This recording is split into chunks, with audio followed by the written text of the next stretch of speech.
see how many people actually hop on to that.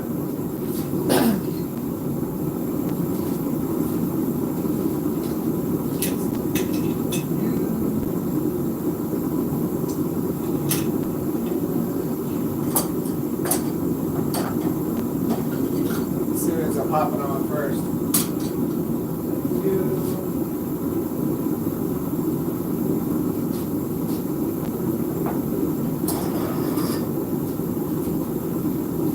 Duck rabbit, what's up? This song's laid out a little bit.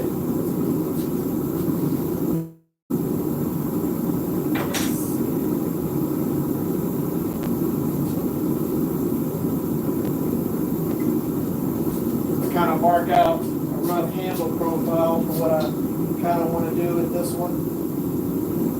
It's going to be a bigger version of this handle.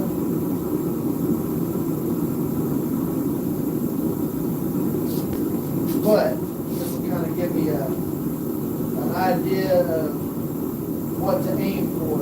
I like to draw it on this other handle over here. We'll actually probably use this handle a little bit tonight. There we go.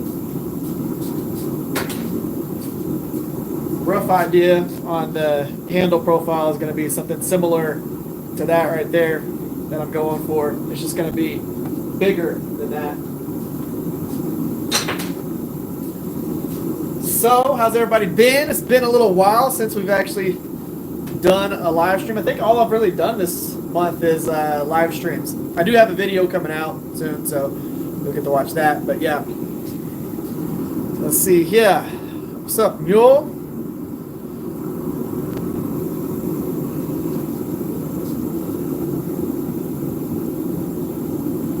Yeah, these were supposed to be as often as possible. What's up, Marcelo? So these are supposed to be as often as possible, and then I got into making a lot of knives, and I've been so focused on those.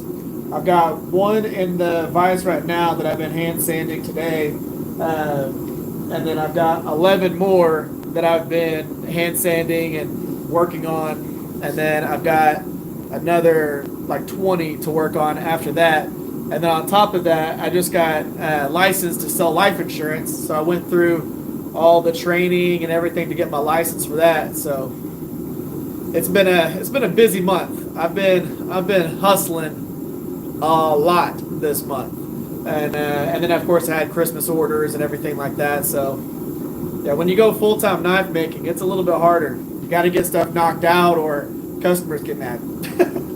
So as opposed to whenever I would go to work, and then whenever I got off work, I just got to mess with this as much as I wanted to, because if I did only one portion of knife making, it wasn't that big a deal. So today's goal, we're going to turn this piece of steel right here. This is a chunk of 80 CRV2. It's 3/16 thick, and the long edge is 7 inches long. It's 2 inches tall. So we're going to take this piece right here, and we are going to forge out a kind of a larger EDC / camp knife. And I'm going to do something that has, I wouldn't say an aggressive handle profile, but we're just going to try and see how it goes. The goal for this right off the bat, of course, we're going to get the back end hot. We're going to compress down the area that's going to be the handle, so where the tang is going to be. And we're going to compress that down, set our shoulders for where the heel of the blade is going to be. This is going to be the cutting edge. Heel's going to be about here. And then we're going to end up forging the blade out. But I want to compress this area down so that it fits into my tongs a little bit better. We're going to start off with the 2-inch wide tongs that I made for a stock like this and my leaf spring material. And then we're going to be able to switch over to this, kind of get our blade to where we want it, and then focus on getting our handle profile where we want it. So that's the goal. Finishing up nice K-tip these last couple of days. Tapers from 3/16 down to 1/8. Nice. Full flats. Yeah, one of the knives that I just finished was a customer order for Christmas that was frame handle knife.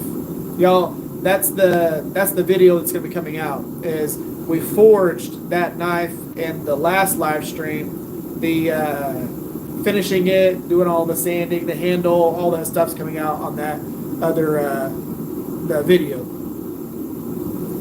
So we'll see how that goes. What's up, Eli? So let's get this in the forge and get it warming up, so we can go ahead and get those shoulders to where I want it to be. One of the things that I'm going to be working on in another live stream, and I'm also going to do it in a couple of videos, is working with this right here. I'll show y'all. This is a little hexagonal 1080 bar stock right here, or round bar. You can't call it. It's a hexagonal bar. But I'm going to be doing some integrals with that, and I'm going to be forging that hexagonal down a little bit, and that's going to be the integral bolster is going to be that profile. It's going to look really cool going into the handle and everything. So I really want to try making a sheath like you do to have none of the necessary tools. The tools help a lot. And I'll tell you that hands down, with being able to do a lot of those different things.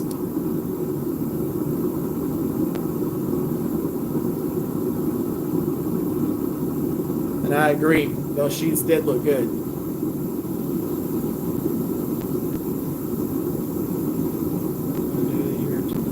What's up, Steve? Got the heat going, and got the I had my little heater blowing heat on my anvil so that it would warm up a little bit. We've had some pretty cold days here where I'm at. What's up, Ryan?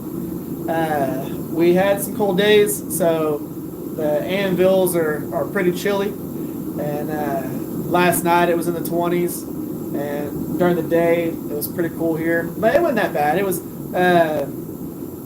low 50s, high 40s, and then we had tonight supposed to be in the 20s again. So we'll see how these bottles go. What's up, Bob? And you've had some good work coming out there, Bob.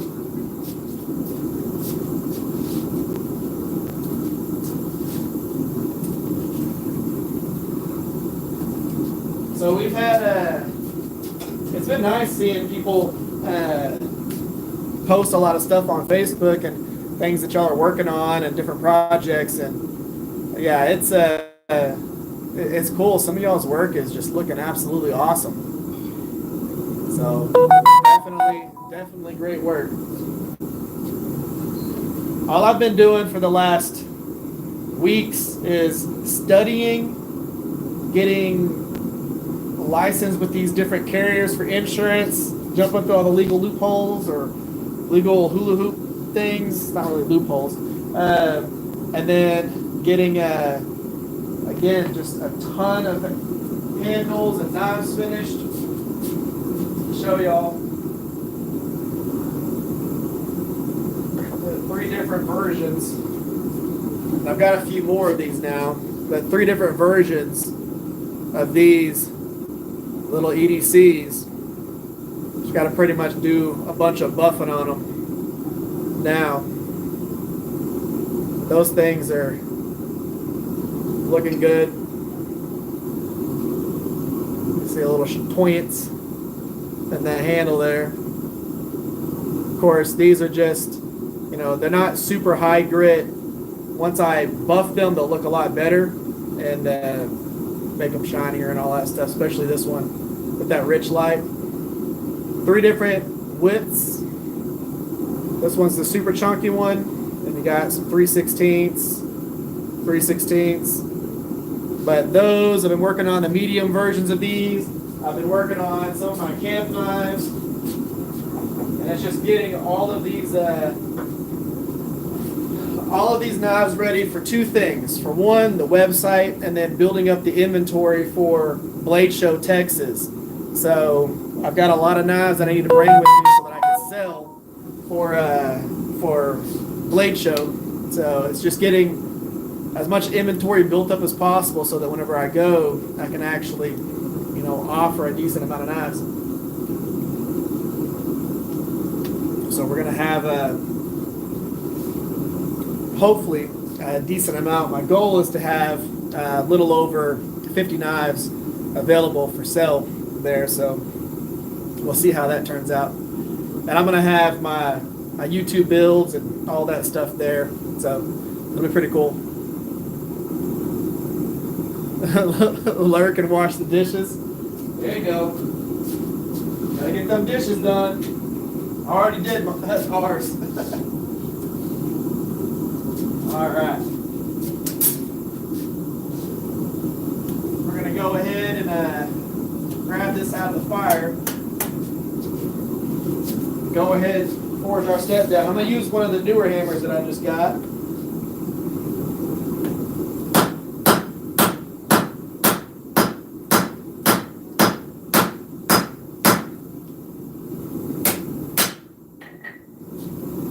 Heat back into it some more.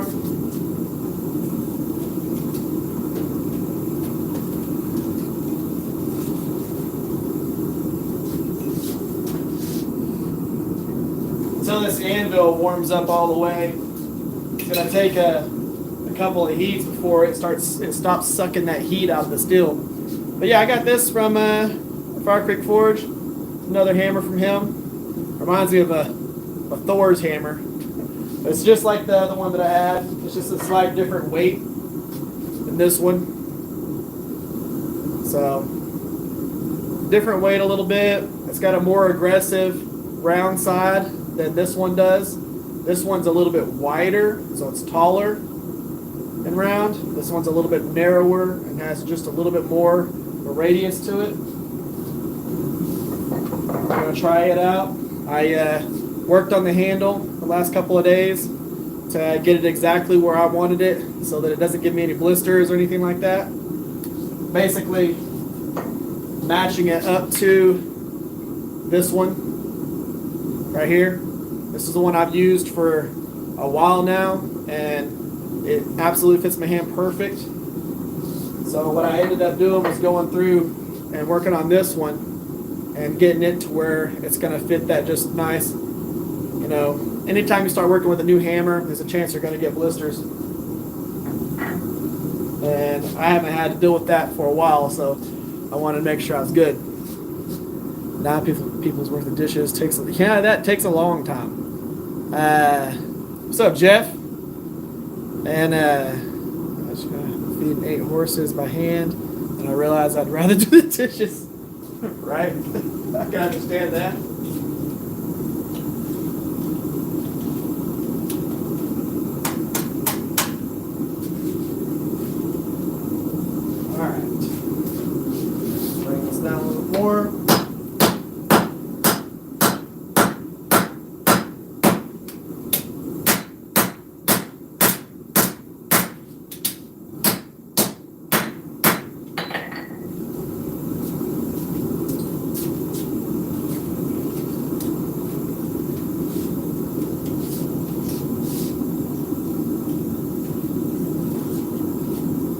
We're going to see,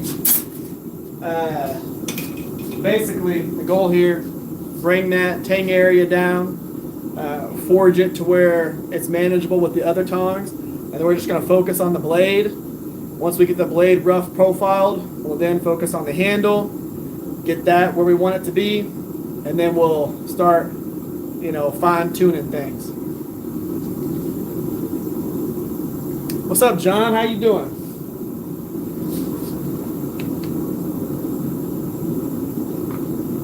Oh.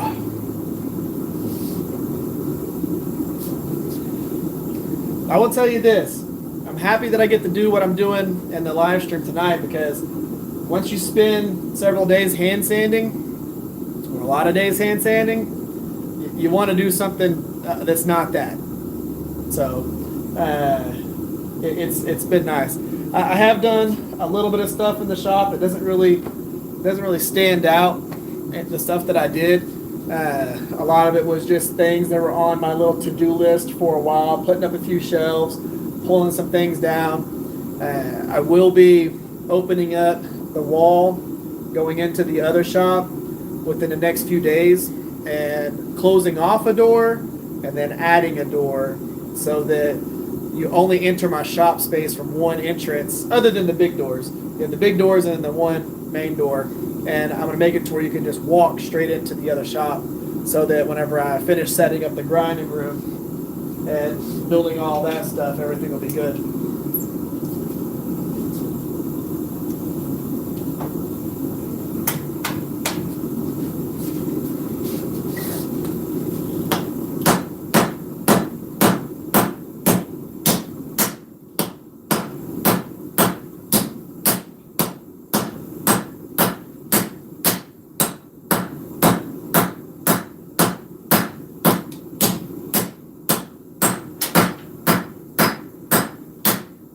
You can see the difference in the temperature. This is the part that's touching the anvil. That's the part that's just touching the hammer. So that, you can see it a lot right here. That is how much heat that anvil is sucking out of that steel.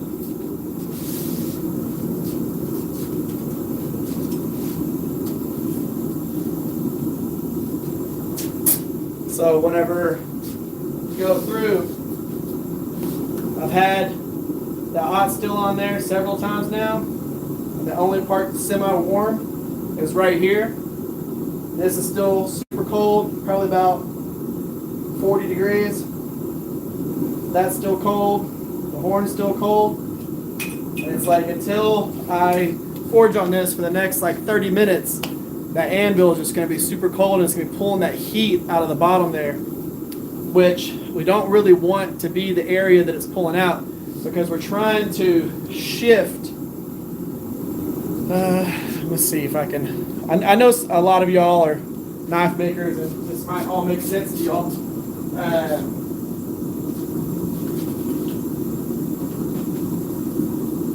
Take this off of here.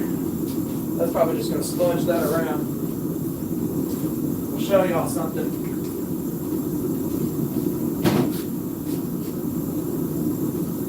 Old dry erase board. Okay, so whenever I'm doing this and we have that piece of steel right there, what we're trying to do is shift this section up. We want this piece of steel to come up right here. We don't really want the spine to shift down. If the anvil is sucking all the heat out of this, what's going to end up happening is the bottom section's only going to go up a little bit, and the top section's going to start coming down like that. I don't know if y'all can see that. I'm going to move y'all over and try and make it to where y'all don't lose connectivity. There we go, because I'm probably tiny on there. But again, as the anvil's sucking the heat out, it's making this steel cool while this steel is still soft. So you're going to start pushing this area down, and this is only going to move a little bit. So you end up with this little dip in the spine. What we want is all of this material to move up and back, up and back, up and back, so that you end up with it pulling the steel back and giving you the handle. So whenever it's all said and done, it looks like this right here. It's a little exaggeration, probably only going to be about that much, but still, if your anvil is sucking all the heat out of it, you're just going to dip the spine down and barely move the area that you're trying to move. So just be mindful of that whenever you're going through and doing this. The temperature of your anvil really does matter. What's up, DL? Let's see here. It's been 3 days hand sanding, the carry. Yep. When I light my forge, I like to take the propane torch, preheat the anvil. Yeah, there's a lot of times whenever I go through and I've got a piece of steel, and typically I take the time to do it, but I've got this big chunk of steel right here. I'll typically throw it in the forge, let it come up to about 1600 degrees, and then I sit that on the anvil. And typically it stays because it's a hexagon. But yeah, looks like that didn't happen.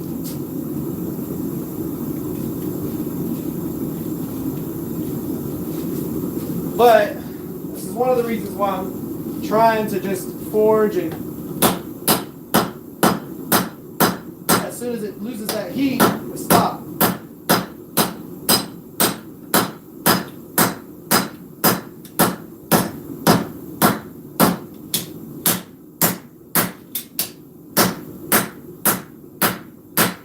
And I've done this enough that I can correct whatever I want to correct.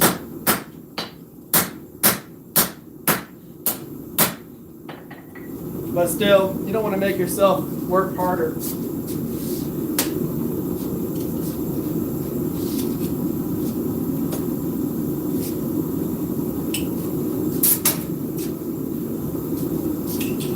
And you'll see I'll typically put the tongs and the anvil on or the tongs and the hammer on the anvil so that any of the heat that's built up in them transfers into that anvil.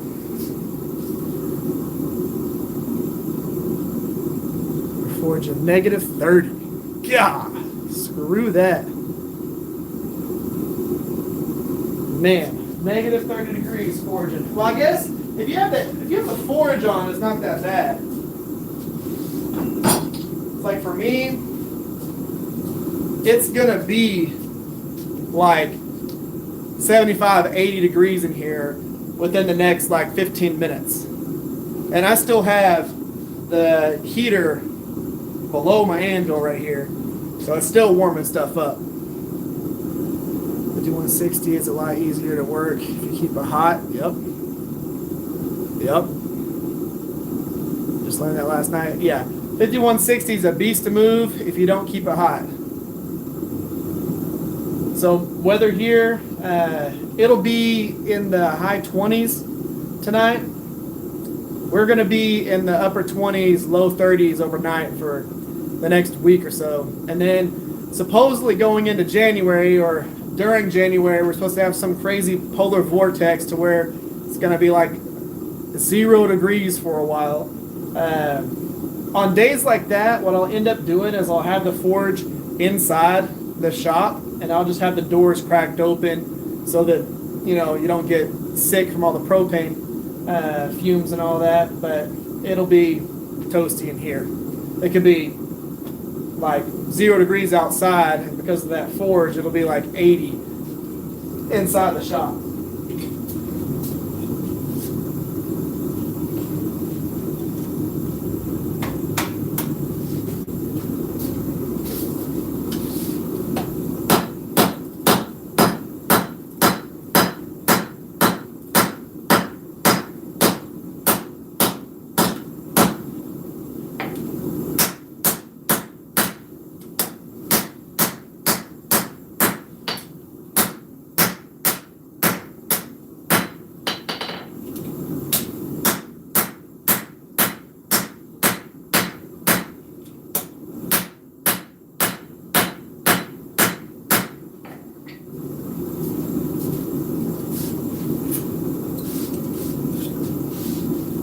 Okay.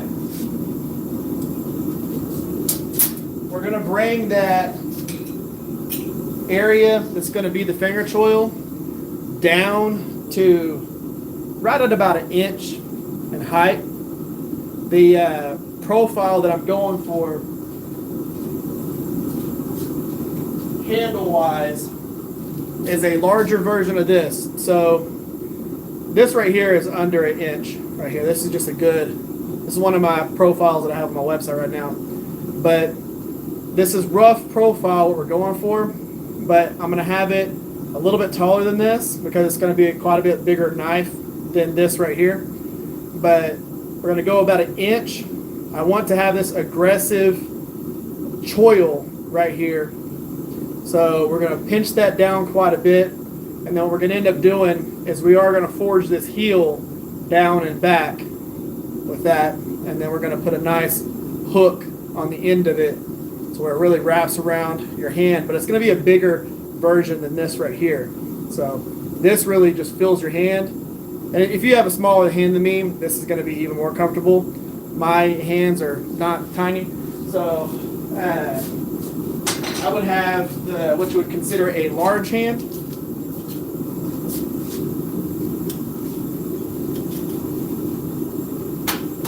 Don't have a super big hand, but it's not a small hand.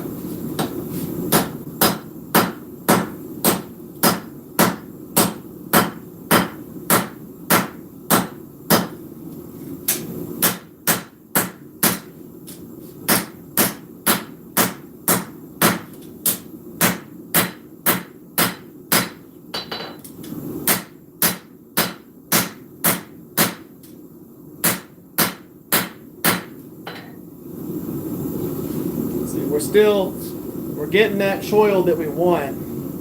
Even though we're getting this dip, it won't really matter in the end because there is going to be a big arch to the spine on this, but we're trying to pinch that all the way down to 1 inch. Right now, let's see, we are at about almost 1 1/8 inches, just over 1 1/16 inches. So we're going to bring that down one more time, and it really won't matter. It's going to end up being slightly larger than 1 inch because when I come in here and I flatten this area out, see how there's that dip right there? When I flatten that out, it's going to make this a little bit wider again. So we might drop it down just a hair below 1 inch, and whenever we start planishing and smoothing and doing those things, it'll naturally make that wider again. Let's see here. 5160 cracked in cold temps. Yeah, it will. It's been getting down in the low 40 here in Phoenix. That's pretty cold. I need the cold because I want to go ice fishing. Yeah, I've never went ice fishing, but I do want to do that. How can we get the blade design? I haven't got the dog head hammer yet. No, I haven't got the dog head hammer yet, but I am super excited about that. I want to try that out. It's roughly, it's going to be just over 3 pound hammer, so I'm excited about the weight on it too, like how big it's going to be.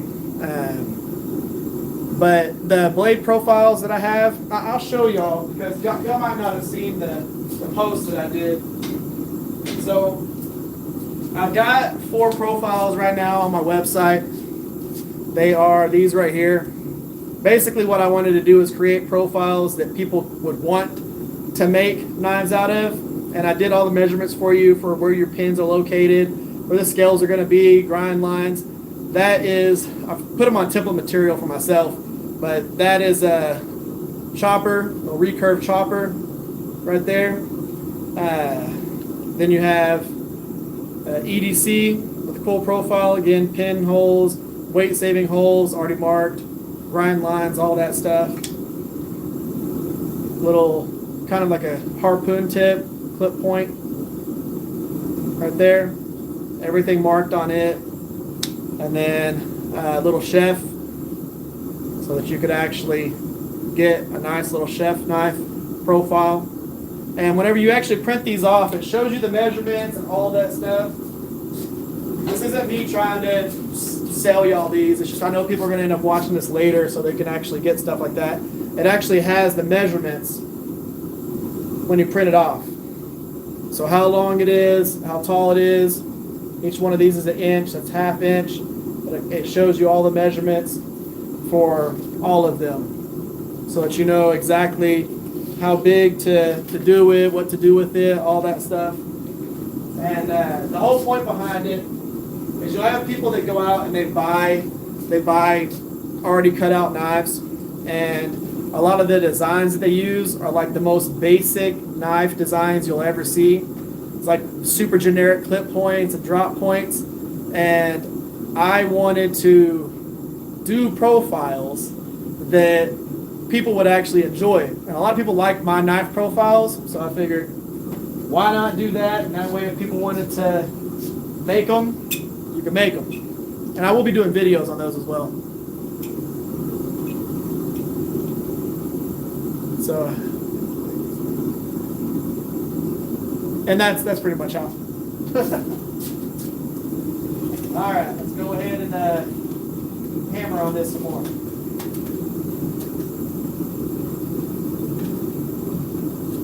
Nope. Come down just a little bit more here.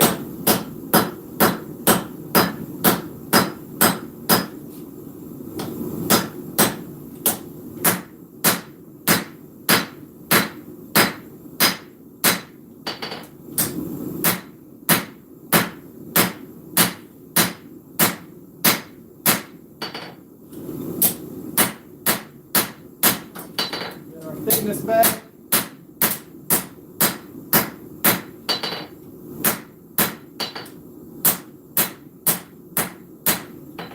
Remember, whenever I'm hammering on it and it's semi-cool, for one, it's hotter than it actually looks, but it's just planishing. Whenever we're just laying it flat, we're smoothing. We're not trying to move a bunch of material. We're just planishing. So that all that material right there is going to be our handle.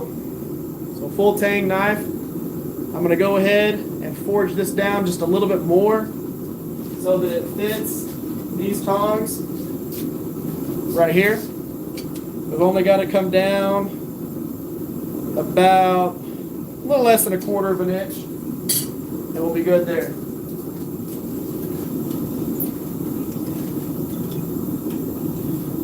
And the whole point behind that is just to make it easier to use with those tongs, because I like these tongs a lot. What I like about them is whenever you're forging with tongs like this, it puts your hand in a comfortable position.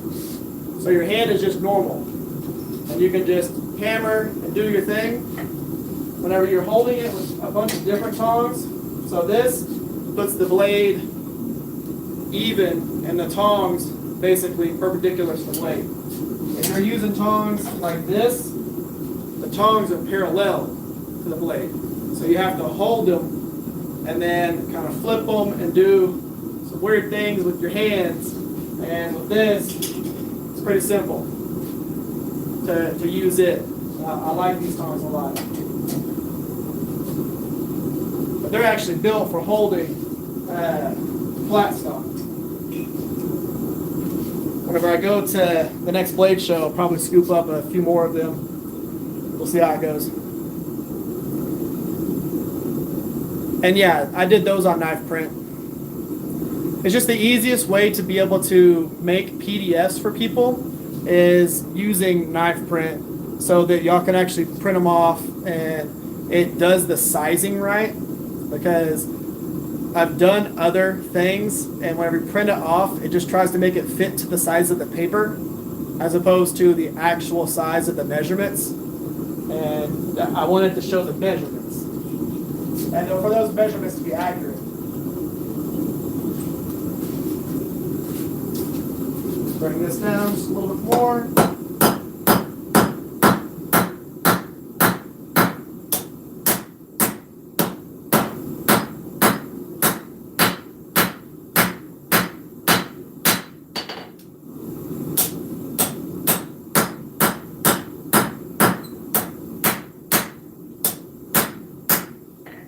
Don't want to go too crazy with that because I need it to be a little bit wider for when we start doing the profile of the handle.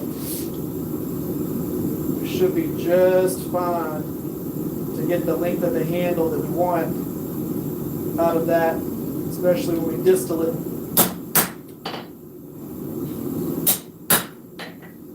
Okay, so now we'll go ahead, switch tongs, and start working on our blade. We've got a nice chunk of material to do the blade. I could almost forge a like Serbian cleaver out of this much steel right here. This is a lot. Give you an idea.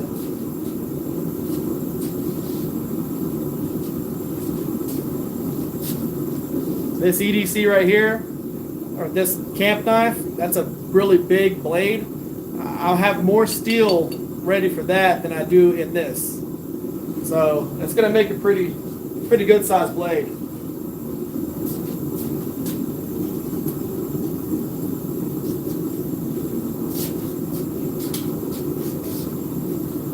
And I haven't decided if I want to do a recurve in this or like a harpoon kind of spine to it with a swedge and all that. I haven't decided 100%, so what I'm going to do is we're going to start forging and call it good. The website is just theriversexperience.com, just how my YouTube channel is, theriversexperience.com. I tried to make that as easy as possible so that people didn't have to like hunt for something crazy. If you type in The Rivers Experience, it'll show the website and the YouTube channel.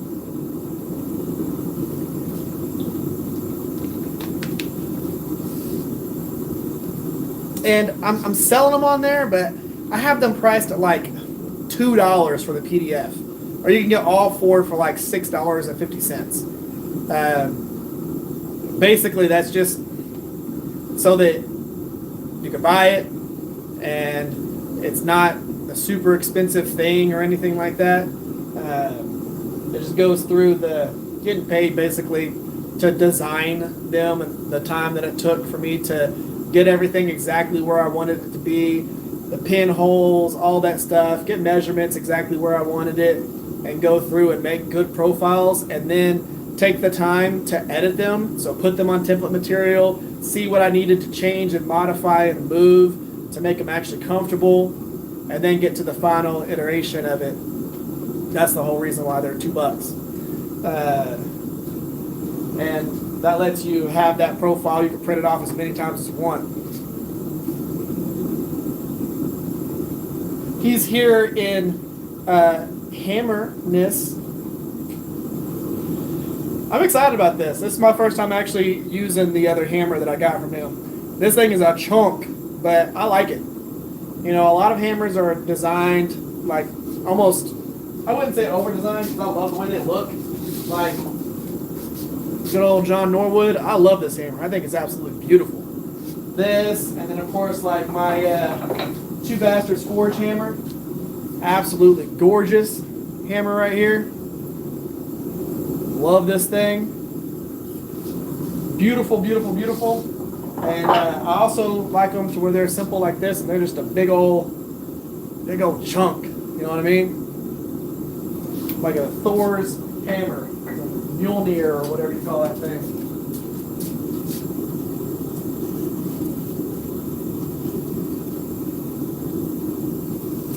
Alright, let's go ahead and start messing around with this profile.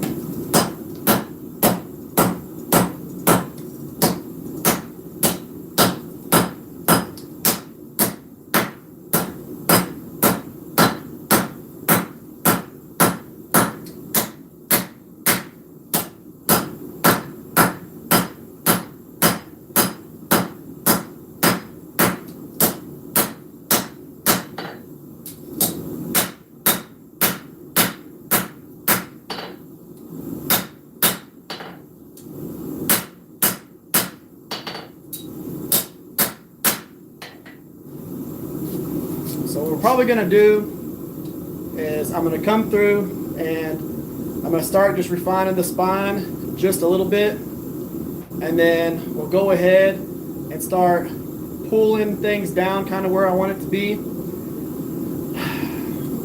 I think I kind of want to do a recurve build on this. So I think what we're going to go ahead and do, because by default it will go ahead and work on the spine, I'm going to go ahead and put a little bit of a recurve into here. And by hammering on the blade edge, from the edge of the blade, it will automatically start working on the spine a little bit. So I think we're going to go ahead and do that. I have quenched both taters and chicken. I was dude. So we were talking about quench oils in our podcast group that we have, our Facebook Messenger group, and they were talking about the pinto sauce thing. One of the guys on the podcast, and talking about quenching oils, and I was like, I posted a picture of fries getting fried in oil, and I was like, yeah, I quenched these potato knives. Still have to grind in the bevels, but I figured I'd grind in the bevels post heat treat. So there are some nice crisp fries, about 15 HRC potatoes. I'm assuming that potatoes are probably softer than 15 HRC, but I guess it depends on how crisp you get them. Let's see here. There's other ones out there for $12 for one. Yeah, I figured that, like, there are some that are cheap, like price-wise, they're inexpensive, and there's some that are pretty expensive. But I wanted to make it so that the profiles are easily obtainable for people, and not make it so over the top cost-wise. That way, if people wanted to actually try them out, and the cool thing about the profiles is it gives you, like those profiles, it gives you 4 profiles that let you be able to base other knives on. So I base a lot of knives on these profiles right here, and then of course a bunch of profiles that I have on the actual workbench and things like that. But I base a lot of knives because I know these are all comfortable handles. So whether it be a 2-finger knife, 3-finger knife, 4-finger knives, full handles, karambits, all those things, I know that I can get a knife basically to where I want it based on those profiles. And if you wanted to change the profile a little bit, you can, but you can use those handle profiles to get roughly to where you want to be each time you start making a knife. That was the point behind it.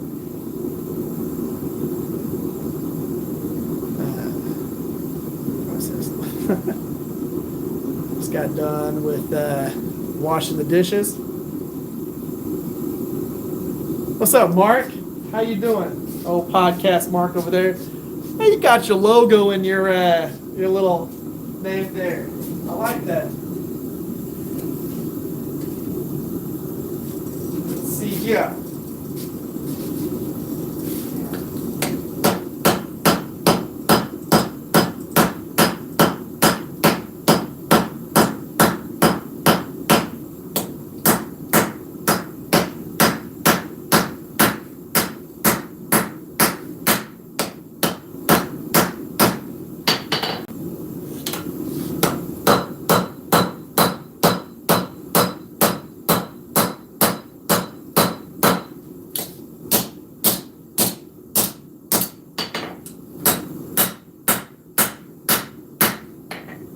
Kind of get a little bit of that recurve in there. And you'll see as this kind of plays out what we're going to get out of it.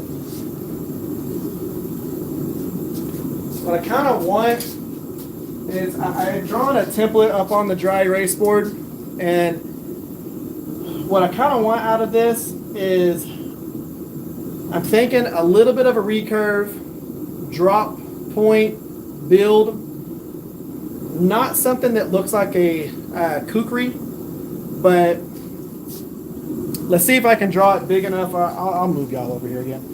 Hopefully I don't lose signal. That's the reason why I don't bring y'all over this way too often. So here.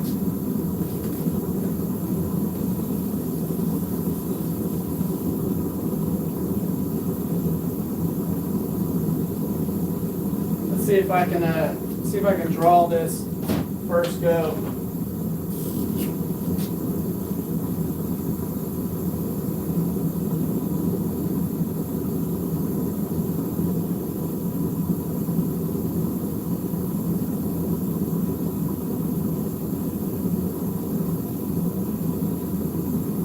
maybe not even that much of a curve up on the blade. Just have it kind of come up about like that. He'll probably come up down at an angle like that. And then I don't know if I'm going to do like a harpoon top to it yet or not, but I know that we're going to have the bevels come up pretty high, come down, handle. That's kind of the goal for this, I think.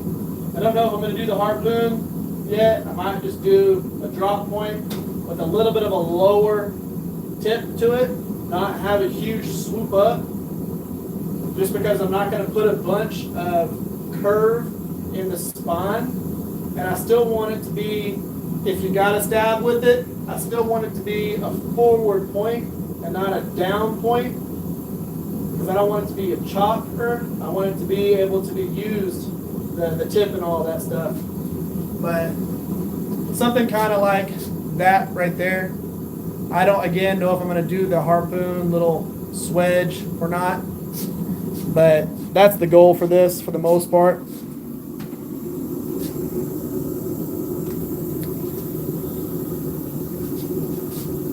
Let's see here. Let's move y'all back to where you can actually see me hammer on stuff.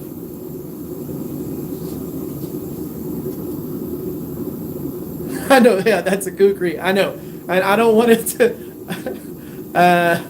Let's see. In fact, that's the most exactly the kukri that Neil Kawamura is doing on a series. Yeah, he actually is doing something like that. But the difference between his kukri is his kukri, the point would be all the way down here, and there would be a lot of curve and then a big belly swell. So the point, the tip, would be about the end of my finger down here whenever you do that, because that's going to have a lot of arc to the spine. I want it to be almost a drop point with a little bit of recurve and then just a nice handle profile that's going to hook around your head. Experimenting with replacing the first couple of grits with files. I've done that. Like, especially if you're trying to get something nice and smooth.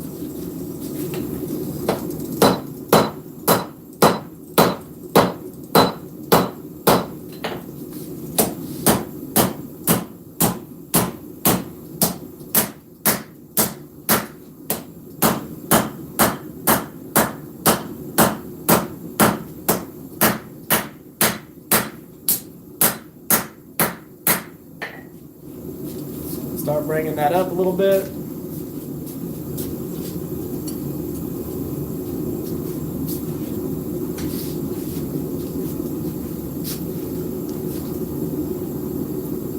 .120 to 220, etc. So if I'm going through and I'm trying to blend my plunge line in, so to where it has a nice smooth transition from the ricasso into the plunge line area into the blade, I'll use files to actually get that nice and clean, and then I'll come in and I'll hand sand. But I tend to do all the way up to like 220 on the 2x72, so I don't really need to go back down very far. I can easily hand sand starting at 220. Sometimes I'll start with 120, but for the most part, I'll get everything out before that. Now, having nice, clean, smooth files is a big thing, and having the right files. You'll see a lot of people that'll use files that are more meant to cut than they are to finish, so they're not the right, if you want to call it, grit. What's up, Jason? And I feel you on the I hate hand sanding. So do I. I hate the fact that I've been doing it for a while now. That's why I wanted to come out here, work on this. I think what I'm going to do I'm going to drop this tip down just a little bit more, and I'm going to go ahead and start working on the bevels just a little bit so that we can kind of get our profile. What I want to do is pull this heel back just a little bit.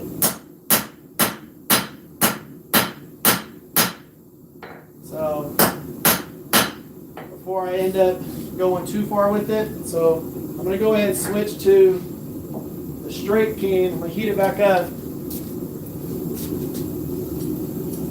We're going to pull that heel back just a little bit and do that pre-bevels so that I can get in there and I can forge it thinner, and then I'll blend the area that I'm forging thinner. Basically, again, I know that this is still small on here, but basically what I'm going to do is I'm going to come in and I'm going to forge this area right here with the straight peen, and basically I'm going to forge the center of this down to the edge thickness so that whenever I start forging this area, the bevels, and I blend this area into this thickness, it will by default push this back even more, and it will push this stuff forward. So we're just going to forge this area right here pretty much in front of the plunge line down with that straight peen, and then we'll forge it flat. We'll blend this section, this thicker section of steel, into this thickness, and that'll bring our heel back and give us that little section that is right here, the little finger choil hook where it comes back through here. You can do this several different ways. It's just the way that I choose to do it. That's the best thing about bladesmithing, is there's not like a defined way to do every single thing. There's a defined way to do some things, but not every single thing.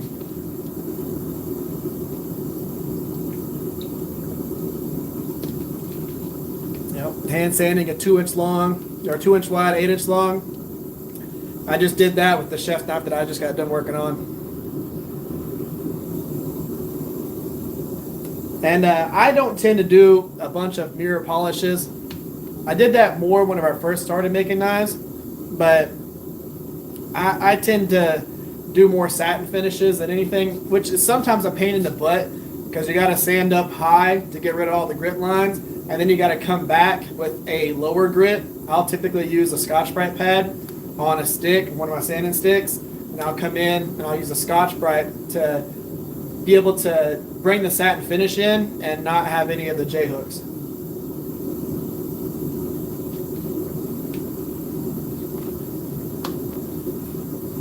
What's up, Fire Creek Forge? I've been using the hammer that I got from you, this latest one. It's been pretty fun. So I worked on the handle a little bit and got the handle to where the other one is, to where it's nice and exactly how I want it. So I was able to work on that and get the handle profiled exactly how I wanted it. I like that you leave enough real estate on there so that I can get it exactly to where I want it, as opposed to sending me some little tiny handle that I can't make bigger. Some handles that you get, they're just like super tiny. This was nice. I didn't have to really modify much around the main grip. I was just, the back section from about here down, just took some of that flare out. But yeah, we've been working with this tonight. I like it. All right, let's go ahead and get this back out.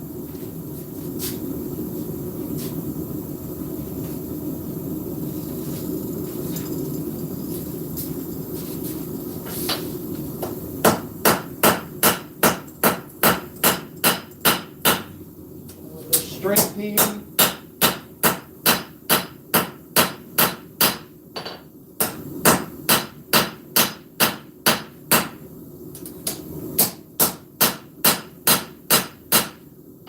we'll pull that heel back.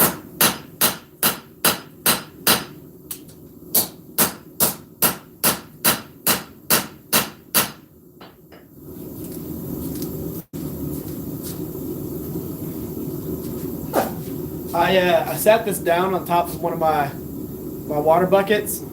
So now we have a nice little bit of plastic hanging out down here. Looks like melted wax. Get that off of there. Probably not something that my ruler is supposed to be used for, but right now it's scraping plastic. Of course, it'll end up burning off as we do this. Okay. Got some of it off. So we'll go ahead and pull that heel down just a little bit, and then go ahead and kind of just get it where we want it, and then we'll get that recurve going back into it, and then we'll start working on the rest of the bevels.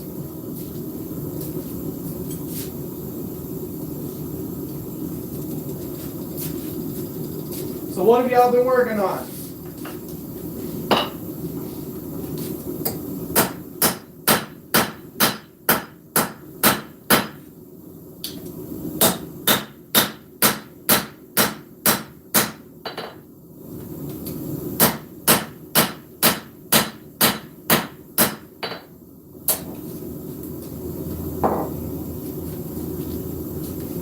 So that gives us this little profile right here. And what you can't really see or pay attention to much is that where the actual tang is, this tang is going to drop all the way down. So the back of the handle that's right here is going to be almost even with the heel of this. So whenever you pull that handle down, it's going to, by default, make this angle a little more acute. So it's going to pull this down. Right now it's about a 90 degree. It'll be less than that whenever we actually pull the handle down, and it will give us roughly that hook that's right there.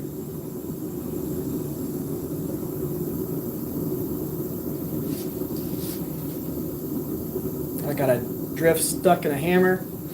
Beat the living daylights out of it.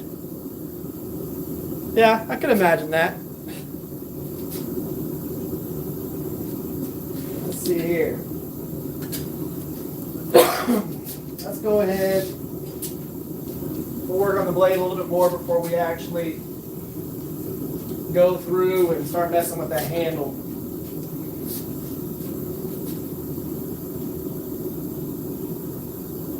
So you were forging a hammer, Duck Rabbit? Is that what you were doing?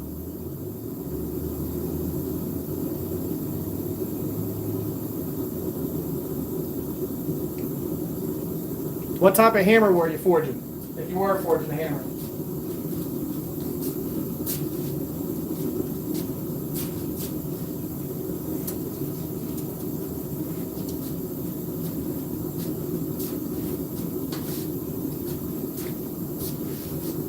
Nice. Replumbing my house, that's never fun. I've done replumbing on my house. It sucks for my house because a lot of my stuff is ran in my attic, and I've got such a low roof line that whenever you're trying to get into certain areas, you're basically up in there and you're just straddling, you know, your all the stuff, like all your insulation and everything, just like all on your belly, and you're working like this with tools. But yeah, I changed a few things to PEX pipe from copper. Yeah, that sucked. Small 1 pound dog's head for planishing. Nice. So what made you decide to do a dog's head for planishing?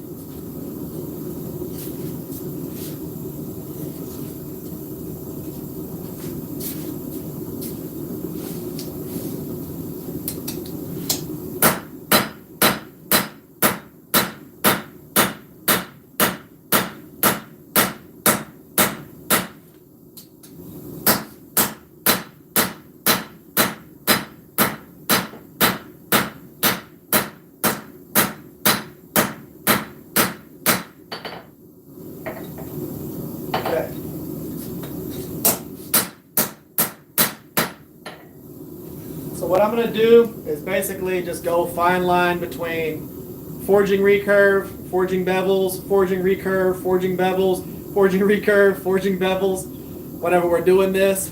And then we're going to end up leaving the spine how ugly it is right now, because I'm going to use the spine to help me get the recurve exactly where I want it. As we go through and forge it flat and kind of smooth the bevels up into the spine, we'll be able to use that material to, if I need to drop the tip down a little bit, we forge a little bit heavier into the spine and it will push that tip down. If I need to bring the tip up a little bit, I can forge the bevels up into the spine. So work on the wedge this way. If this is the cutting edge, I can forge up into the spine and it will bring the tip up. If I forge the spine along the spine, it will naturally move the steel this way and bring the tip down.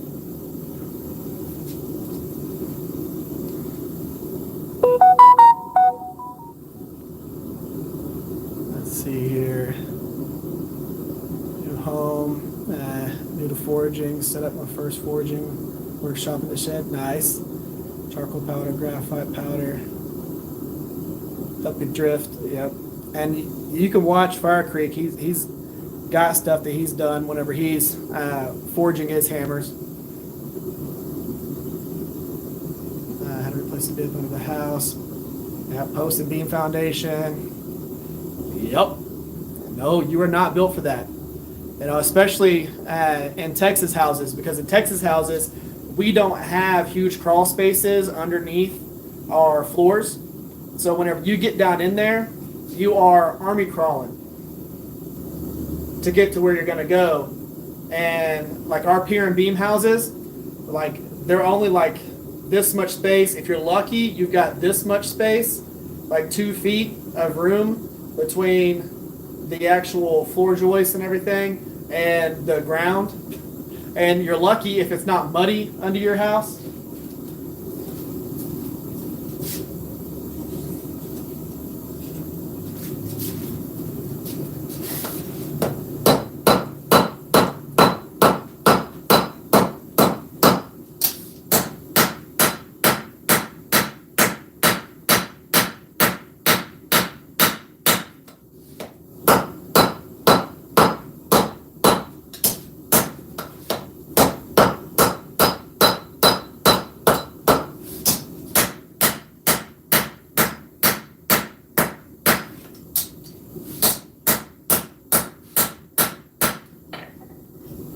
We'll just start offsetting this. Of course, this area again is going to end up getting pulled back just a hair. But we're just gradually forging in recurve, forging in bevels, forging in recurve, forging in bevels, forging in recurve. It's a lot easier to forge a recurve knife if you're just going to do stock removal. And all you got to do is just forge the recurve, and then you can go ahead and grind it all later. But if you're trying to forge in the bevels while you're doing the recurve, it's just going back and forth, back and forth, back and forth as you go, because everything's trying to straighten everything out as you're forging it.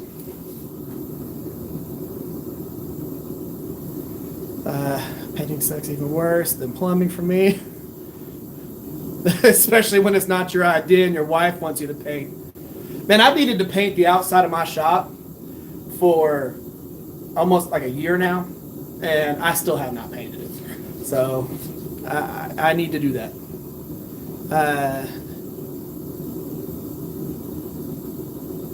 See here, in hitting squares is an integral part of planishing. Yep. The plumbing I'm doing in this concrete floor, that also sucks. Yeah, having to do that sucks. Again, I think I would rather have to deal with the stuff up in my attic if I had to really worry about it. If it was like bust up concrete or go up my attic, I'd rather go up my attic.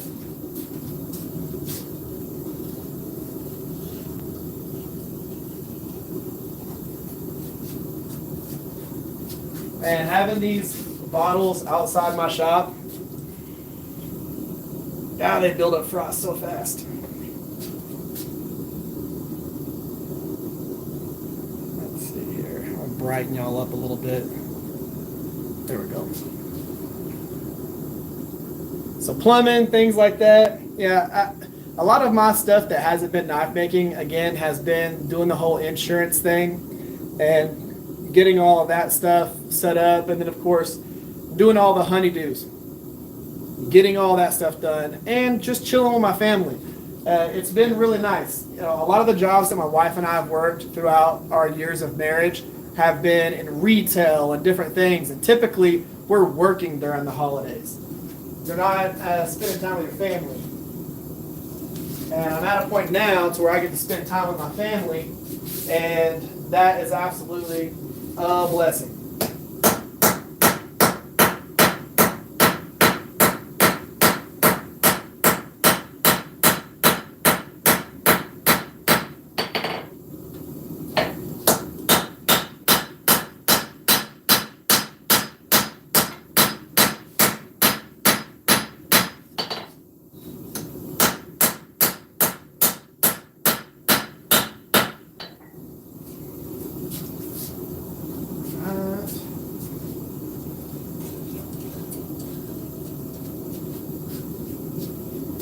Once we get this blade, the actual blade profile, about 85-90% to where it's going to be, then we'll go ahead and switch to the handle, kind of start bringing it down, putting it where we want it to be, and going from there.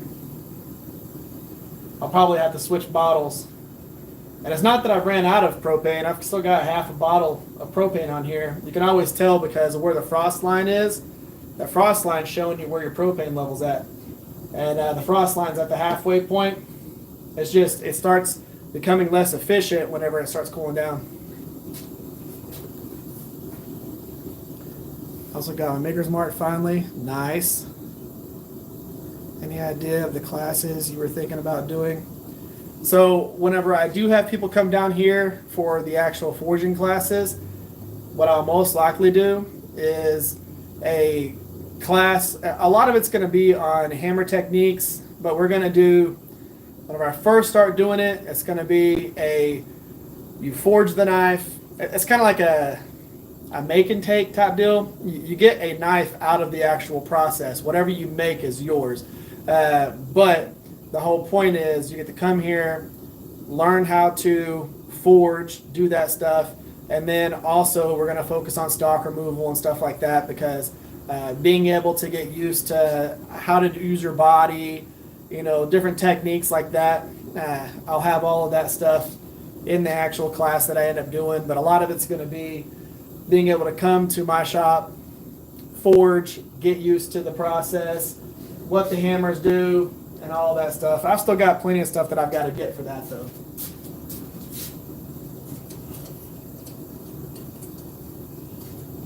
And again, it's not like I'm some master smith or anything like that. It's just being able to show y'all what I've learned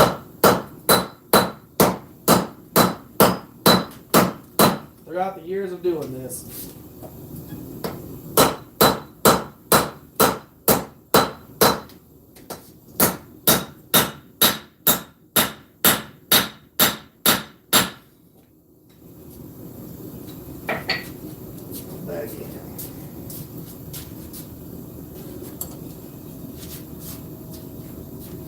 So what's funny is whenever I start forging on the spine of this, you're going to see all right now, the spine is like this right here. The handle's all the way up. The spine of the knife comes down to the tip. But your handle's all the way up here. When I start forging on this spine, it's going to start moving everything back into place. But what I want to do before I actually start forging on that spine, which is why I want to get the profile about 85% done. Before I start forging on that spine, I want to be able to get the back end of the handle like roughly where I want it to be, so that whenever I start forging the spine, we can get this little inner curve that is right here in the finger tool area. I want to start getting this area where I want it to be, because this becomes a pain in the butt to hammer in whenever we actually get it to hook up in there. Now you can put it in the vise and you can massage it if you want to do that, but I kind of want to get the handle this area right here where I want it to be, and then we'll start forging that spine and it will automatically pull everything down into place.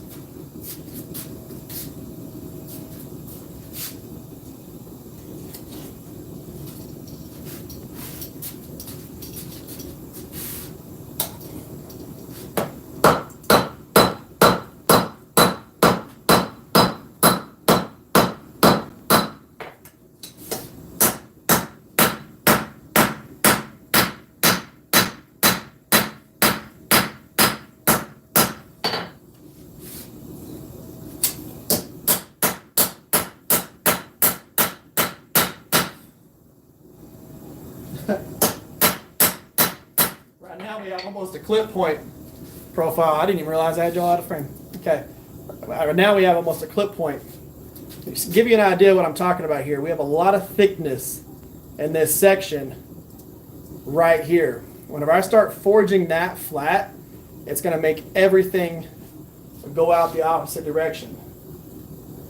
So what we're going to do, I'm going to come in with the straight peen, and I'm going to forge this little area again and move this heel back just a little bit more, and then I'm going to pull it out a little bit. Then maybe we'll start going ahead and working on that handle. I'm going to switch propane bottles real quick. I didn't finish. I'm still here. Y'all can hear me. I'm right here. Some of y'all may think that disappeared. See how that bottle still got plenty of propane in it. It's not running efficiently.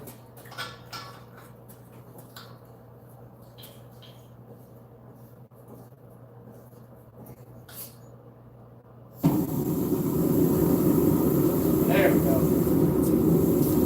And then what will end up happening is I'm going to pull this bottle in here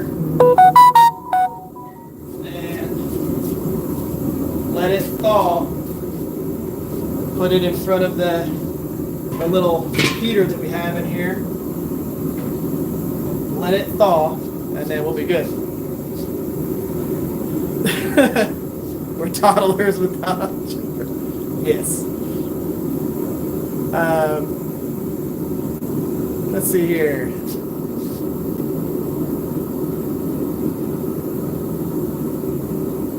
Classes, the K-tip. Nice. I don't know what the price of the classes are going to be right off the bat. What I'll most likely do is the first couple of classes that I end up teaching are going to be really on the cheap end, because it's more going to be me being able to help people progress throughout knife making and things like that. And if you're willing to make the trip here and then hang out and do all that stuff, great. I know some people teach classes and man, they charge like per person like $1,000 to $2,000. They'll have like 4 people come for like 3 to 4 days, and I'm just sitting there going, wow, that is a lot of money. But you know, the people that they're learning from are master smiths. All I want to be able to do is help people progress themselves.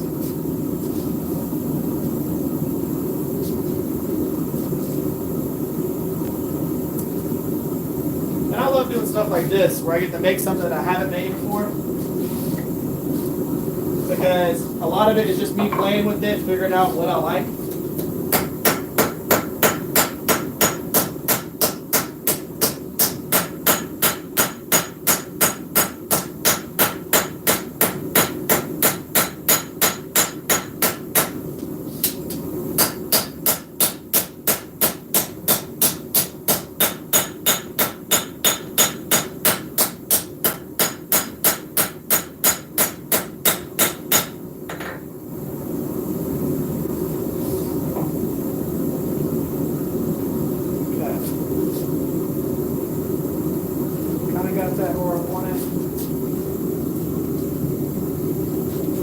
yeah. What we'll most likely do is the first class will be just we come down, we work on forging. I'm going to have to do some sort of thing where it's like beginner knife maker and then intermediate knife maker, because if you've never done anything before in your life with bladesmithing, it would be a lot of teaching you how to do that stuff. And then you're going to have the intermediate where you come down, you have some forging knowledge, you have some stock removal knowledge, and then we go through and we make a more advanced knife. So the first class, the beginner class, we'd probably go ahead, make something that would be still a good sized knife. It would be like a camp knife or a chopper or something like that, with a little bit more simple profile on the handle, blade profile. And then for the intermediate people that would come down, it would be we're going to make maybe a kukri, or we're going to make something that has a lot more complex curves to it, where you're going to have to learn how to use different parts of the anvil, different parts of the hammer, different parts of thinking through the material moving process, so that you can kind of plan things out. Even if you've never made that particular style of knife before, you can go, well, I might need to leave it thick here, I might need to change this here, I might need to set it up for this process later. Being able to do that. Let's see here. When I use small propane bottles in the cold, put them on top of water. I've done that too. Love the way you're working the steel, helps a lot. Well, thank you. Sign me up. Oh, I'll be getting y'all in here. The phone's about to die, so I'm going to sign off. Annealing, definitely. Well, Mark, you're still going to have to come down anyways. And Jeff, absolutely. Have you ever made a folding knife? So I haven't, but I am going to be doing a friction folder. So we're going to have a friction folder knife first, and then I'm going to work on an actual folder.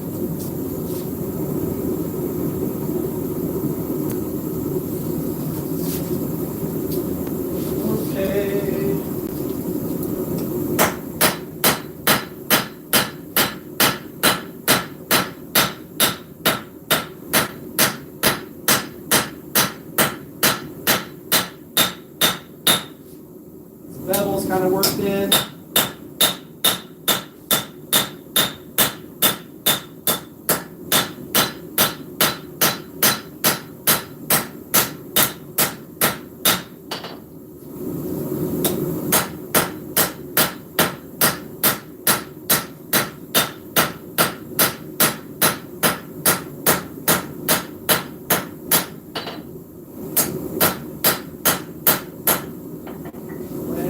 Bit. We're already real straight when it comes to the edge on here, and we're similar thickness throughout the whole entire thing. As you can see, we have this recurve built in here. We have almost this like clip point area here.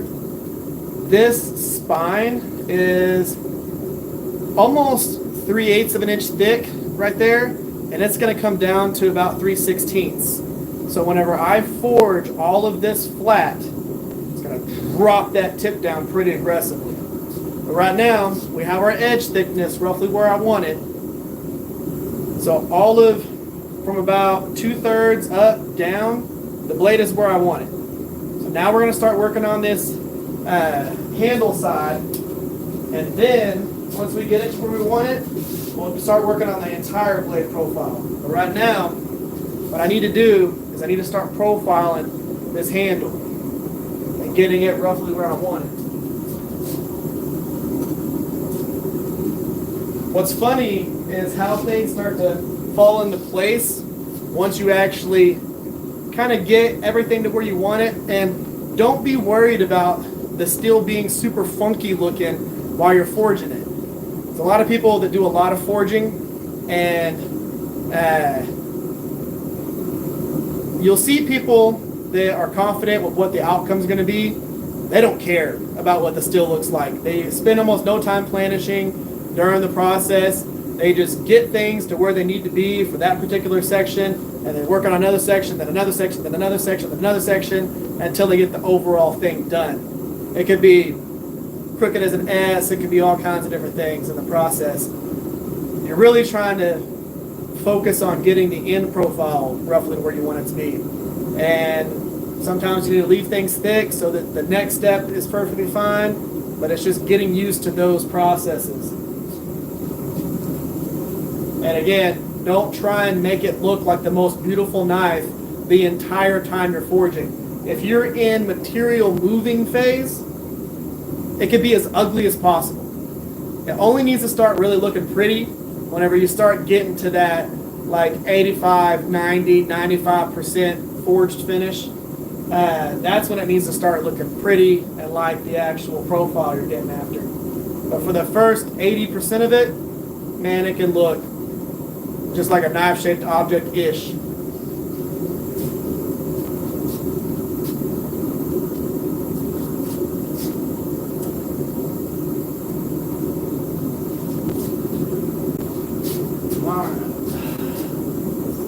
Go over just a little bit. Tip of the anvil. I think I've got something underneath this thing.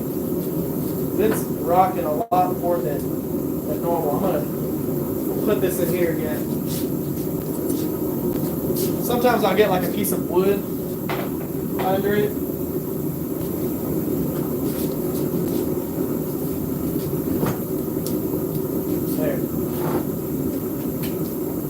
Alright. That's a little bit better.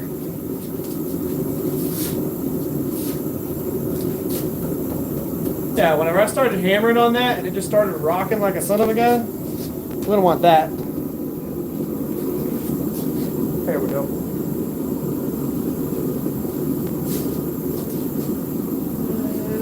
Tongs.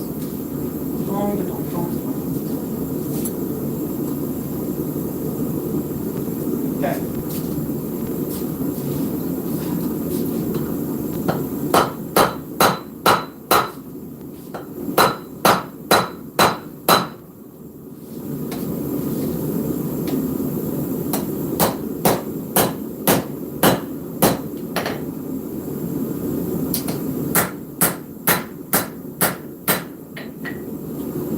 So what I'm doing now, that's going to be your palm swell. We're going to end up taking this piece right here. That's going to end up being that hook that we end up getting. So we're going to start forging this area, pinching it a little bit. Basically creating that pinch that's right here before the hook. I'm going to create that pinch there. And well, here, I can actually show y'all better. Let's put it in the forge again. So right now, we're going to create this pinch right here. So we've got the forward pinch, the one that's right here. We're going to create that pinch, and then we're going to flatten out the center section because that center section is too tall. But we're getting this pinch inside here so we can end up then pulling this heel, the butt of this, down a little bit.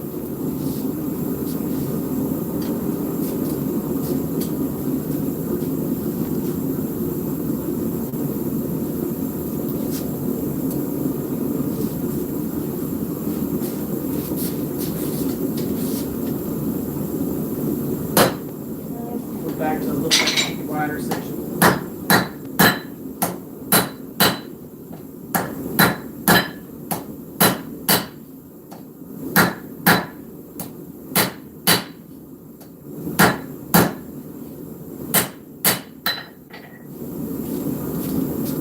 So now we have all of that material right there to be able to create that hook that goes around the pinky. Again, it doesn't matter what profile or how this looks right now. Whenever I start coming in here and profiling this section, but you can see we've got the outer swell and the inner swell.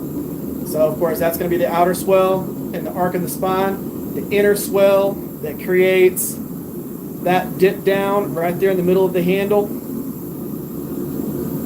We've got those set up right now. Now we can start playing with it.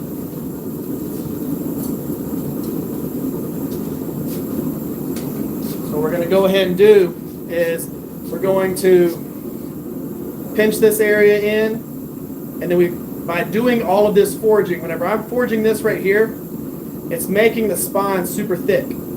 So whenever I go through and I flatten this area here, it's going to bring this down a little bit, and it's going to give me more length. When we start flattening this down, it's going to make it super fat width-wise, and then when we flatten that, we're going to get more length. Basically, we're going to end up with a handle that's longer than this.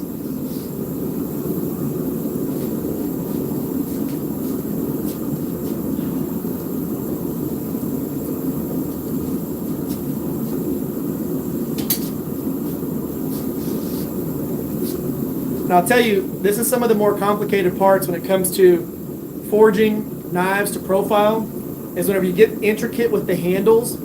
Forging, let's say, this handle.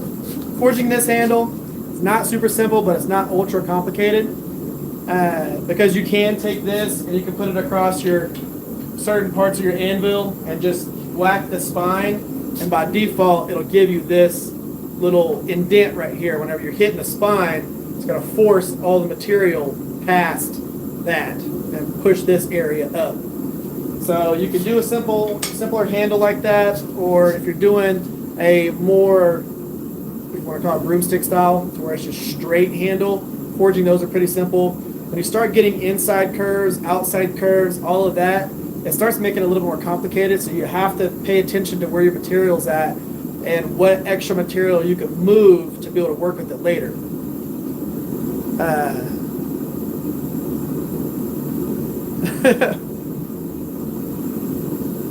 I was wondering if he's ever going to recheck. Duck Rabbit is moving to PC so he can type better. What's up, Shane?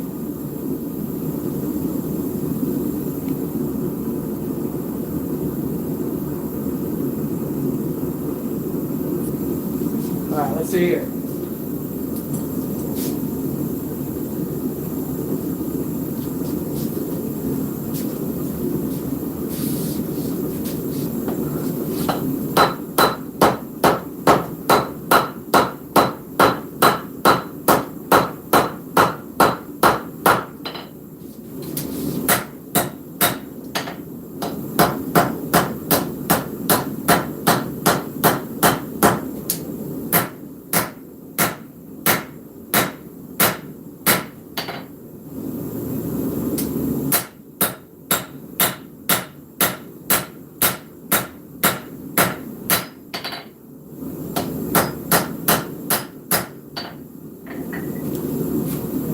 Length out of it. My overall goal is for the inner part of the handle, this belly segment. I keep showing y'all that. I can easily show y'all this. My overall goal is for this opening right here to be 4.5 inches. So whenever you grip it, you got plenty of room here. That's my overall goal, 4.5 inches. This is about 4.25 right here. I want it to be just a little bit longer. Just got on your website, noise. Have you tried leopard pattern with 5920 for the main instead of 1084? That'd be cool. If y'all didn't know this, Steve makes a lot of good little Damascus builds and stuff like that. I've got one that I'm really excited about using. I mean, this big old chunk of Damascus right here. I'm still working on the profile for this that I'm going to end up going with, but that is a huge piece of steel. And I'm going to do an integral, big old integral knife out of that piece of Damascus that Steve sent me. All right. So go in, make this a little bit narrower.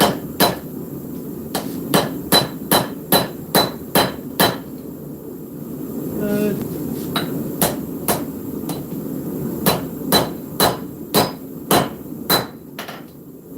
Good.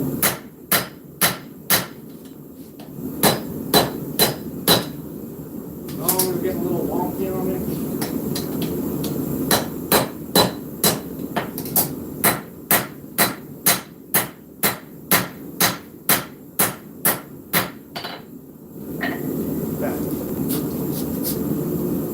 Starting to look like something.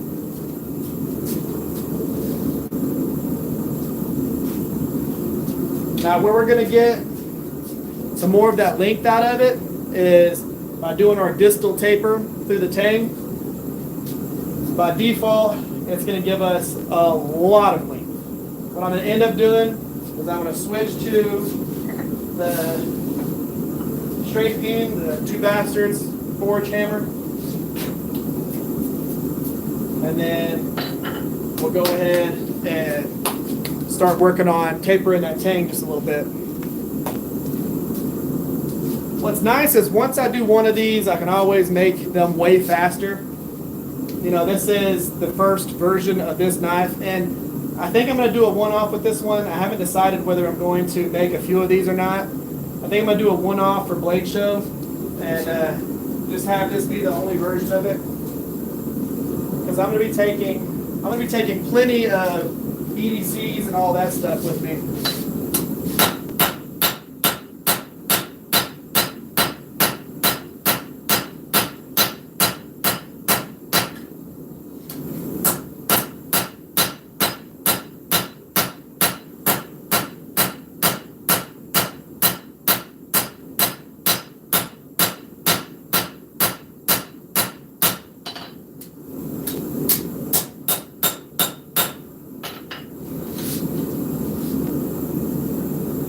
Almost there.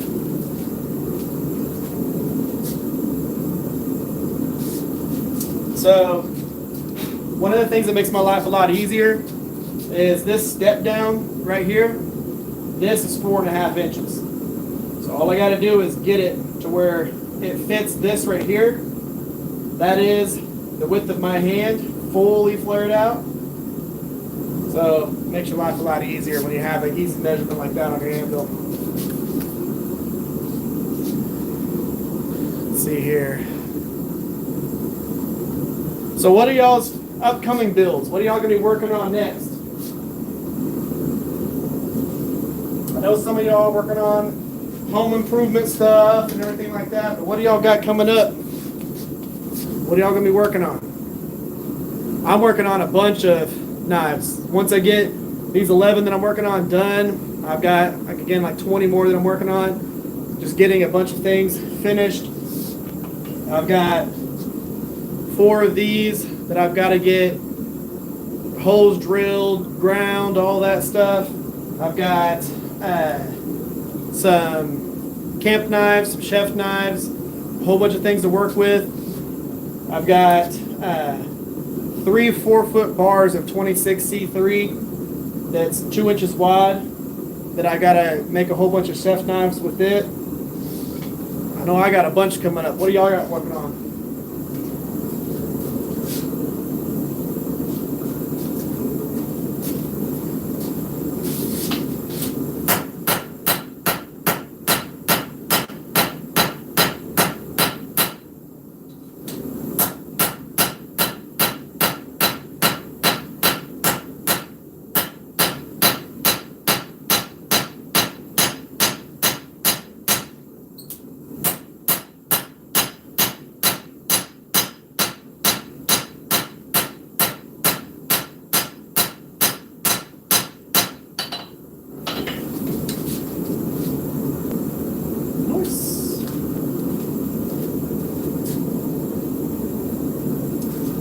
Almost there.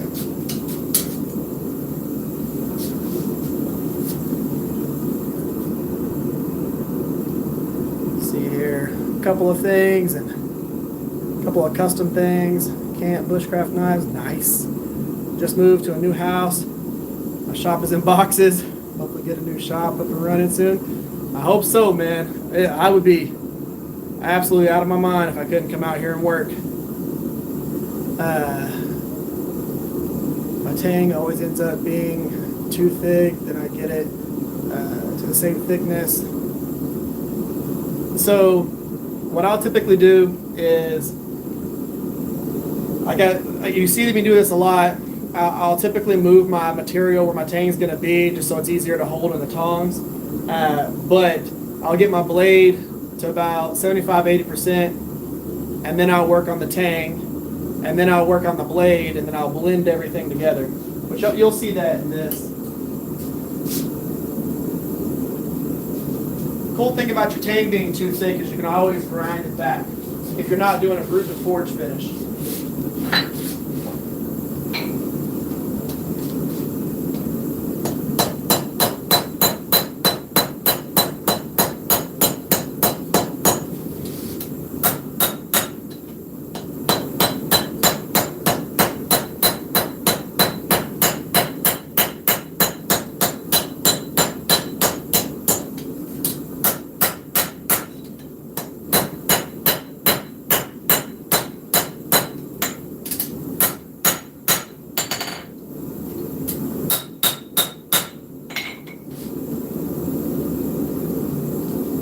Where we need to be. So you can see here, again, we're super bananaed the wrong direction, but we got our swell roughly where we want it to be. I want it to be a little bit more exaggerated than that, so I'm going to end up forging this section a little bit thinner, that section a little bit thinner, then we're going to drop that hook that's going to go around your pinky down in.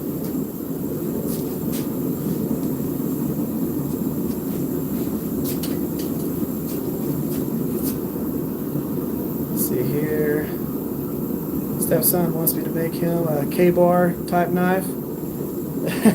Steve just got done doing a K-bar.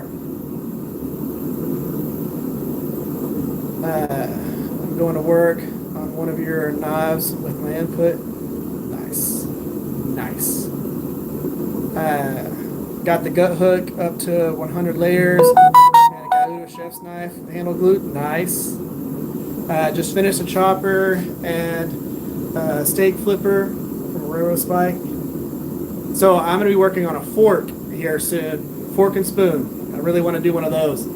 And I've thought about doing it. Are you talking about the steak flipper as in the little hook steak flipper? Like the idea of your anvil stands with offset boards.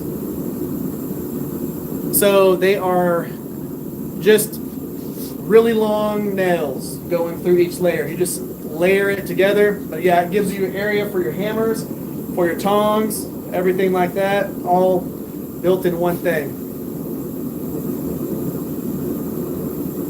Doing brute to forge on this, how to fix. I'll tell you, doing a brute to forge knife, it's kind of one of those knives. It's a little bit easy to make and a little bit hard to make all at the same time.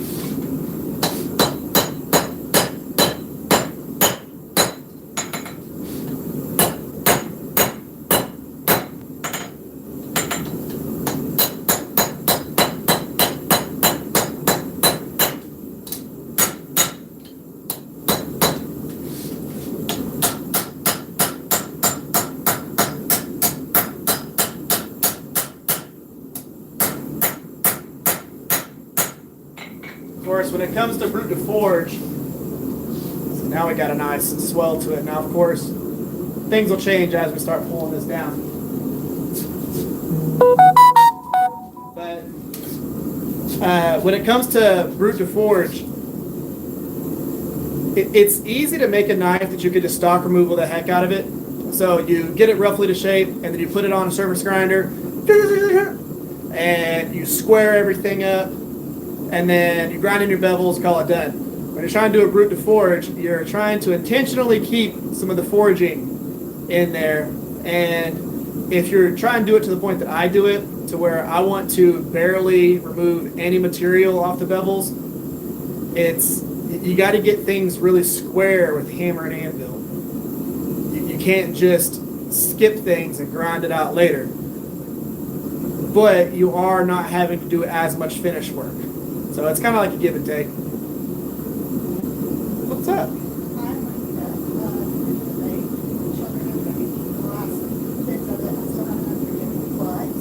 Kids are trying to eat my spaghetti. she said it's the worst spaghetti she's ever made, which was probably still better than most people's spaghetti. No, the K-wire that you're working on be sharpened by a stone. Yeah. If you get a chance, Steve, have you posted any of your stuff on your Instagram for your K-bar that you were working on?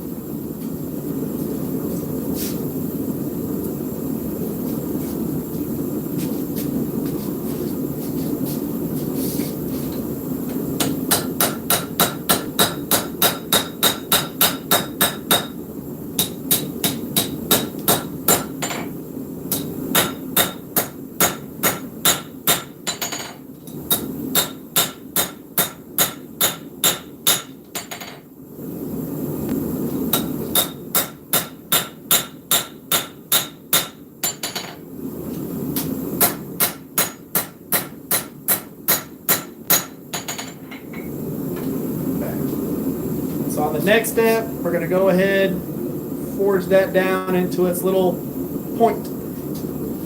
Our handle's looking good.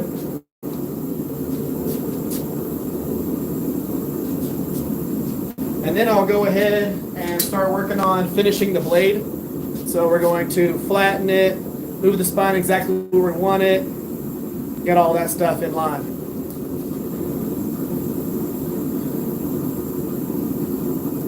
Yes, but the stone has to want to do it. Nice. What's your favorite profile? My favorite profile that I've ever done? This.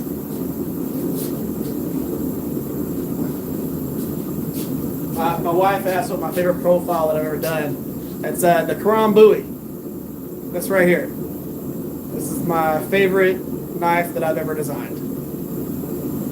Still have this.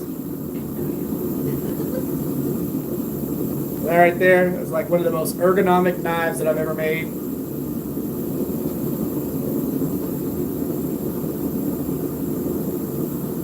Love that blade profile.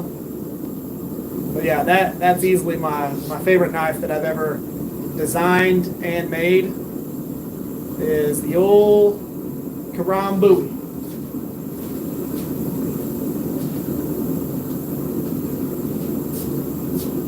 Step on my hand. All right. So now pulling that heel in, or the butt, if you want to call it that.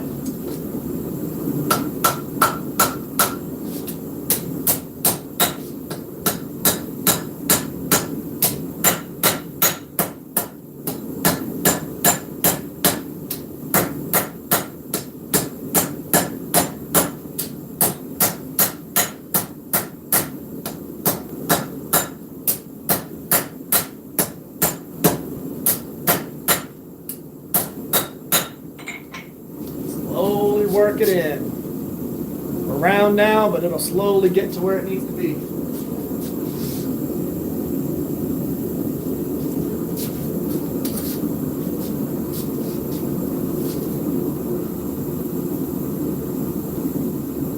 Sorry about the Kmart joke.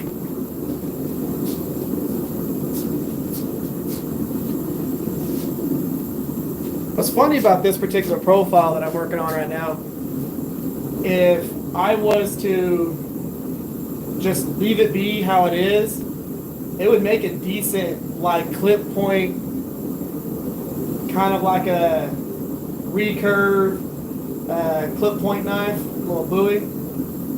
But that is not the profile that this is going to have when it's all said and done.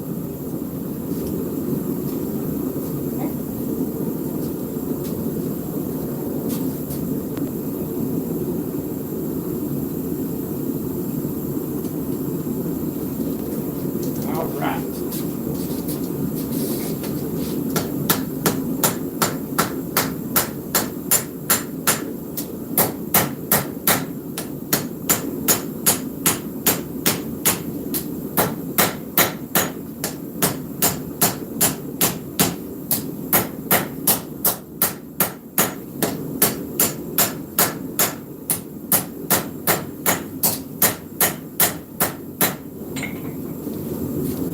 see that it's actually hooking around quite a bit now. And then as I start pulling this section down, it'll really hook around the hand.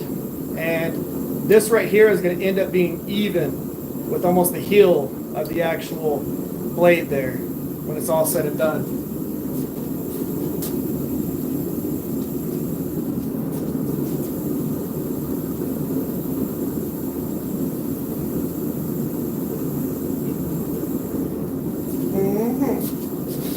Y'all thought I disappeared for a second there, didn't you? Videos on Instagram, yeah, good. Yeah, that K-bar turned out real nice with the Damascus and everything.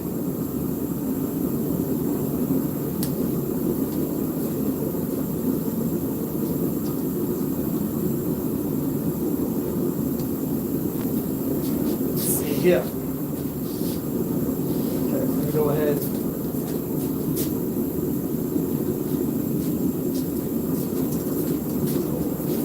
Down just a little bit more.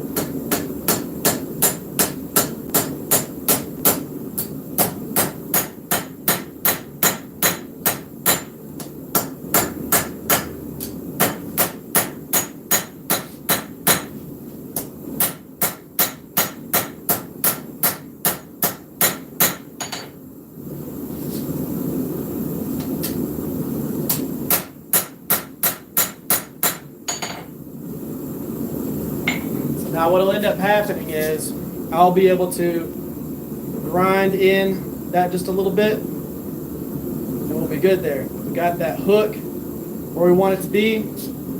Now we'll go ahead and start working on the spine of the knife and start lining things up. This is before we start planishing. You know, we've got our taper going through the tang just fine, but you can see we have a ton of material on the spine here. That's got to go somewhere, and that's where it's about to start getting moved.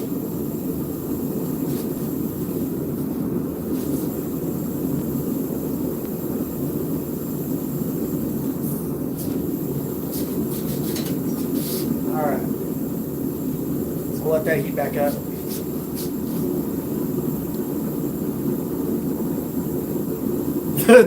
The video on Instagram is 144p. If it's it's like whenever you're trying to record something in the shop and you got your phone and it's dark, or you try and upload it, or you send it in a text message or something like that, and you're like, wow, that's a 7-pixel picture or a 7-pixel video.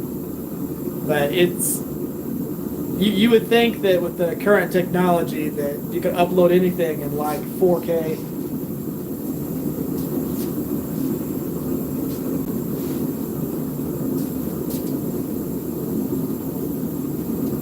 So on these next few heats, you'll be able to see this really start taking shape with how we're going to end up getting the overall profile. And I don't think I'm going to do the whole harpoon thing to the spine. I just don't know if I'm going to want that particular profile with this. I still have plenty of material, so if I decide to do that, I can in the forging process, but I haven't decided whether I'm going to do the harpoon like what this has going on with it right here, or if I'm just going to do the gradual curve down to the cut to the point. So this next couple of heats we'll be able to figure that out how I want to do it. Upload anything in 4K, it just takes forever. Yes it does. Yes it does, and yes it does. If I edit a YouTube short, it takes like 45 seconds. If I upload a 20-minute video in, you know, a ridiculous resolution, it takes like an hour and a half.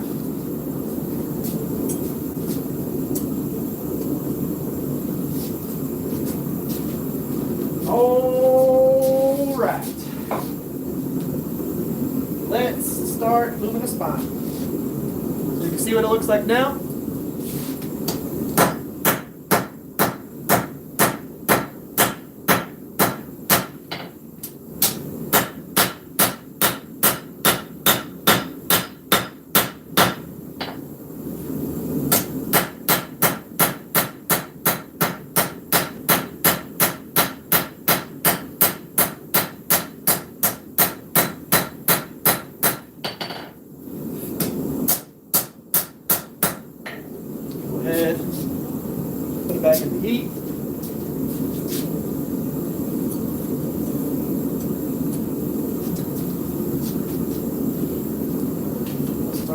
down in that profile.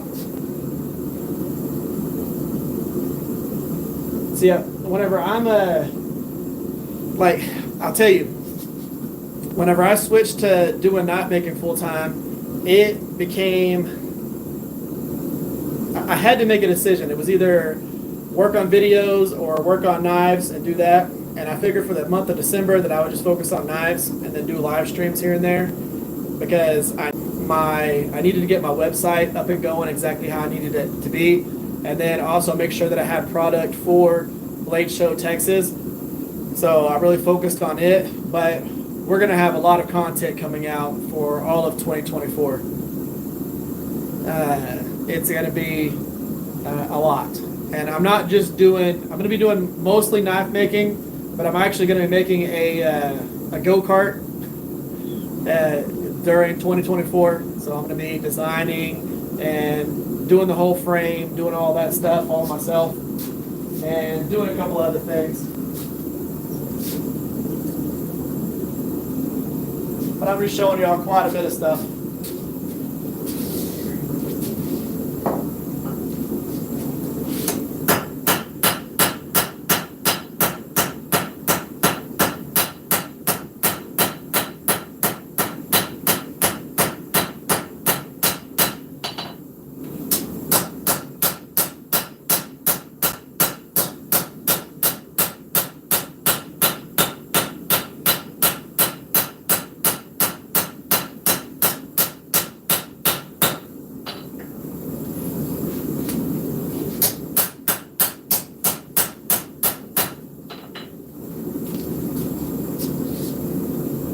Starting to get there. Our tang is already moving down more and more.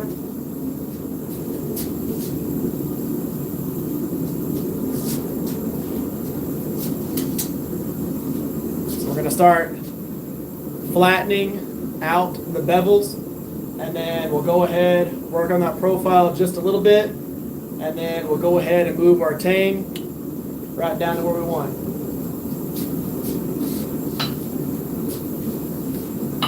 We will have ourselves a drop point recurve,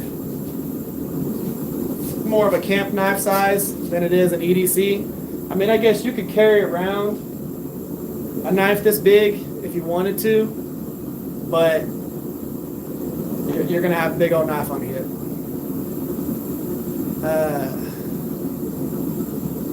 I'm on a knife that I've been burnt out on for the last month. So I'm burnt out on almost all the knives I'm working on right now. Whenever you start getting into production mode, knife making sucks. So whenever you can just make and create all the crafty stuff that you want to make, knife making is a blast. But whenever you got to make like 10 of the same thing, it gets real boring real fast. Real fast.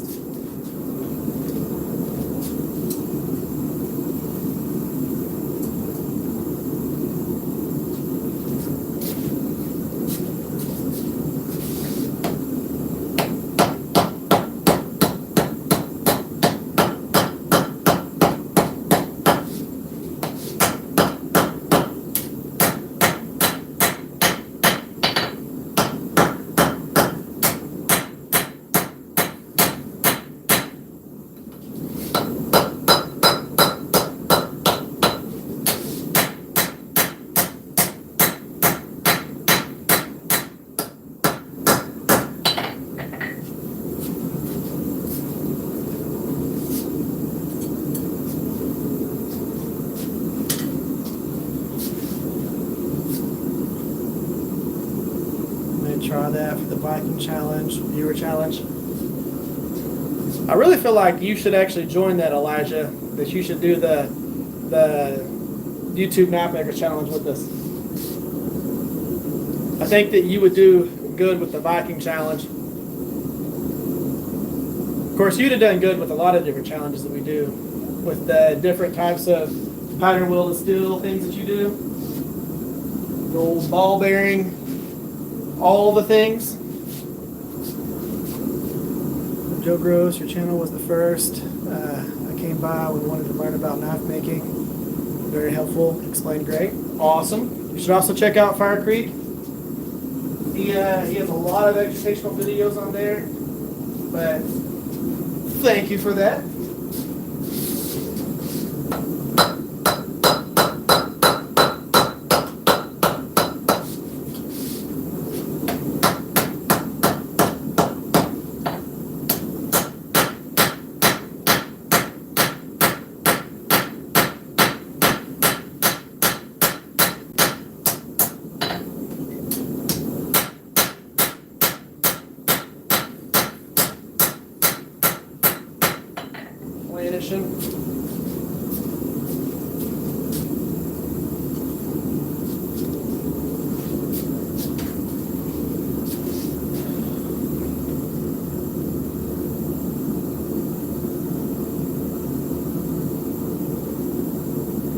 So Steve, what type of hammer are you wanting? Are you wanting one of the ones like he's been making, or you want like a different style of hammer? I'll tell you, I love these hammers.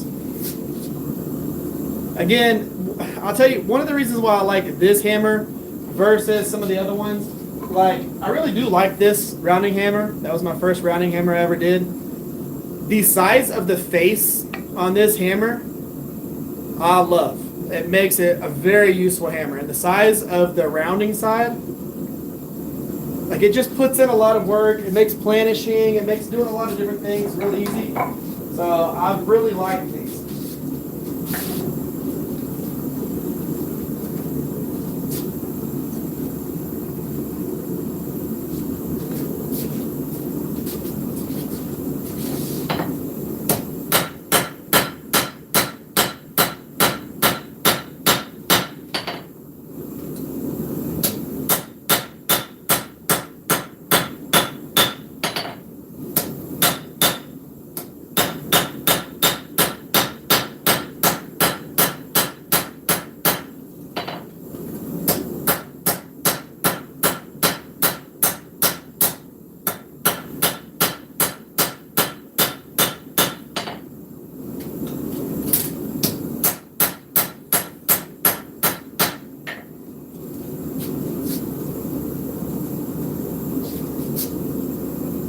Getting there.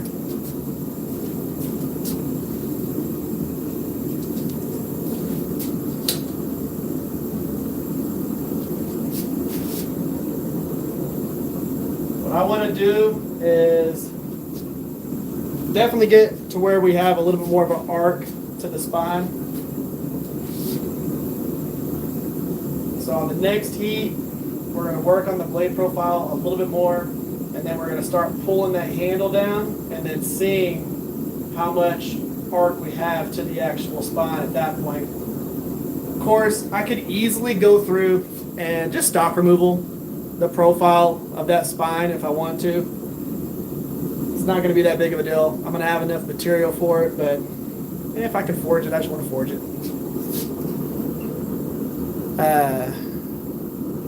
Let's see here. What state are you in? I'm in Locust, North Carolina. Trying to find somebody close near me that's blacksmithing and teaching. I'm in Texas, North Texas, just outside of Oklahoma. How can people get involved in the challenge? Go to the YouTube Knife Makers Challenge, the Facebook page. It's just literally YouTube Knife Makers Challenge on Facebook. And we have the dates for everything that we're going to be doing. There's a viewer side, and then there's an actual YouTube Knife Makers side. So people that do YouTube, you can be part of either part of it. There's no entry fee or anything like that. And the only people that actually win a prize are the viewers. So we win some pretty cool prizes.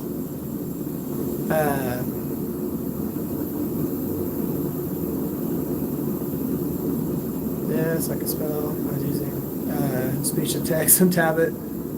Still learning my voice. Yeah, I read it all just fine. When the announcement video comes out, follow the instruction description. Yep, do that too. Not on Facebook, only Instagram. You can go. I don't know if we've made an Instagram for it, but Steve, you can just. I'll tell you when we start doing that. I'll post on my channel when we actually do the kickoff for it. So will Dennis and a few other people. Let's say a few other people. Everybody involved in the challenge.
Last little bit on that blade profile, and then handle time. I don't want to get too crazy with it. I really want to see what it looks like whenever I pull the end of that handle down.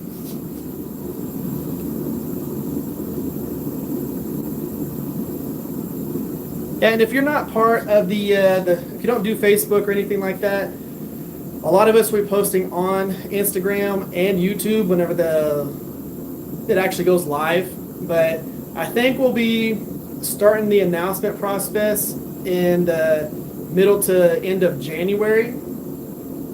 And it will last a few months. So you'll have plenty of time to go ahead and make anything that you're going to end up making. I'm going to be doing a big forged piece and all of that stuff. It's going to be fun. I'm excited about this one. Not going to procrastinate at all.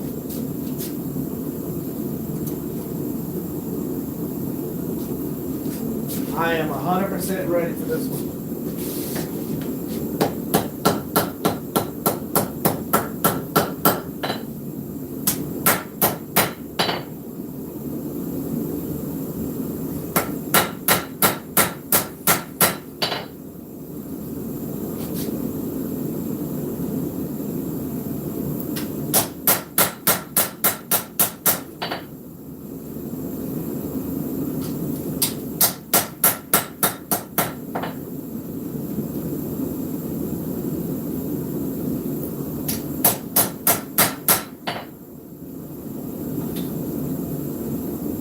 Okay, spine and cutting edge are nice and centered. Now it's time to go ahead and bring our handle down. But you can already see right now, just from doing what we were doing, this handle was all the way over here when we were forging on it. It was all the way back here. But just from working on the spine and the blade and everything, we were able to pull it down to where it's almost in line with the actual blade there. So now we're going to pull it down to where this heel of this is even with this down here.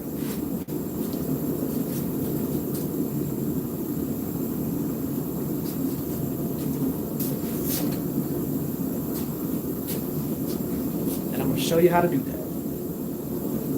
You can do this a few different ways. You could either put the knife in the vise and then hammer on the handle, the tang, and pull it down. I'll show you all that process. You're going to do this, get yourself a couple of pieces of angle iron or something like that so that you can clamp your blade without super marring up the sides of it, especially if you're doing a brute forge, you're not going to grind it all. But you can put it in a vise and then go ahead and hammer on the handle. I'm going to try and pull y'all over here as close as possible without absolutely ruining the Wi-Fi signal. If I start cutting out, y'all let me know. If I start doing this thing, y'all let me know. So we're going to get it hot here.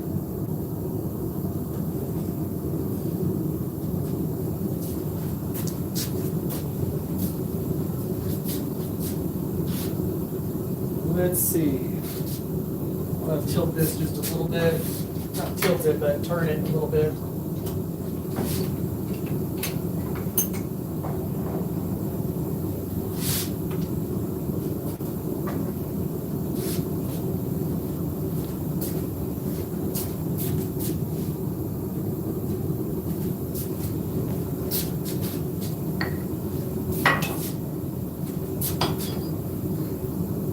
Pinch the blade. Do it quick. Hammer on that. That's all you gotta do. Downside to this is everything that just happened right there.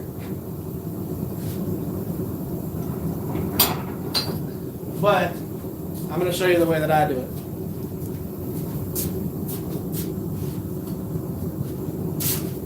You'll have people that have like the post leg vices. Me personally, that's the type of vice that I would suggest to do this with. These do okay. The vice that I have down here that are like covered up by a bunch of stuff, those have enough bite down pressure to be fine. But I don't tend to use my vice for things like that. I'll use it to forge in different areas. Like I'll put it in the vise and I'll forge down into areas like this or down into here or something like that, depending on what I'm trying to do. But yeah, I've had too many knives fling out and hit me in the face.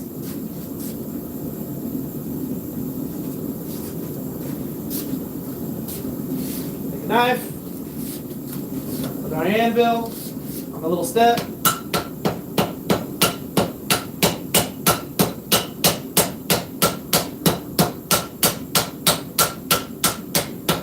Into that little finger choil area and start dropping it down. On the step, finger choil, drop it down.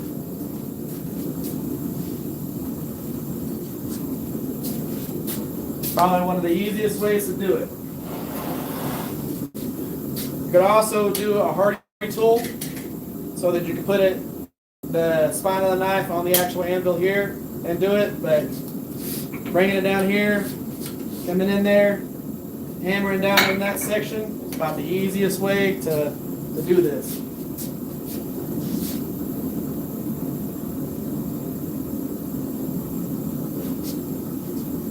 Do that one more time, and then we'll work on the horn.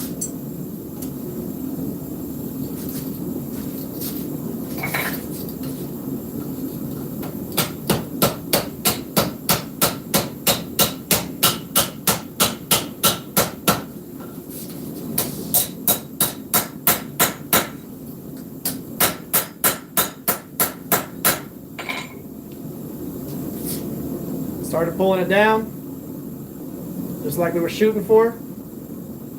I could easily leave it like it is right there, but I want to pull it down just a little bit more.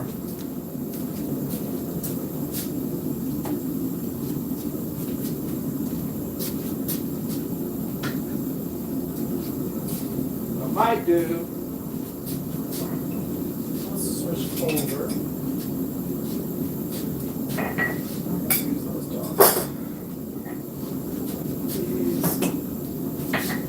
What I'm probably going to do is come over to the back of the horn on the old Vevor anvil.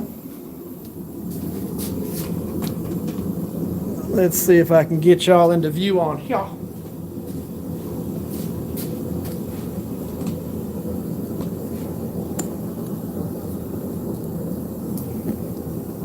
There we go. Cool thing about this horn right here is how it tapers and the flat comes all the way back to the back. You can do a few cool things with it.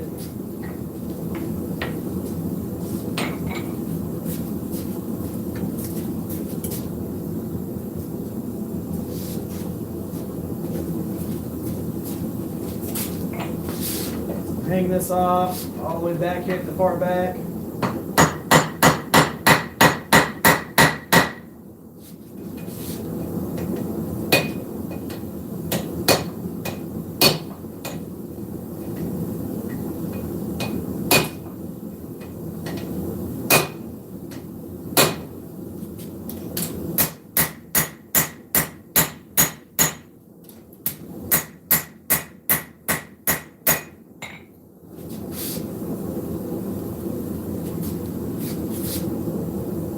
almost exactly where we want it.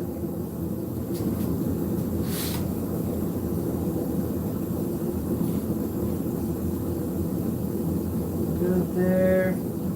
I'm going to come in and I'm going to hammer on the belly of this and kind of take this second hump that's right here. You might not really be able to see it much out of it.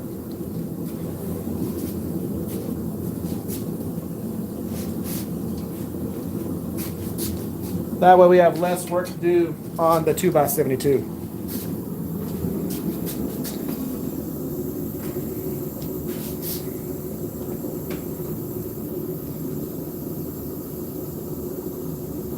Okay, let me read some of y'all's stuff here.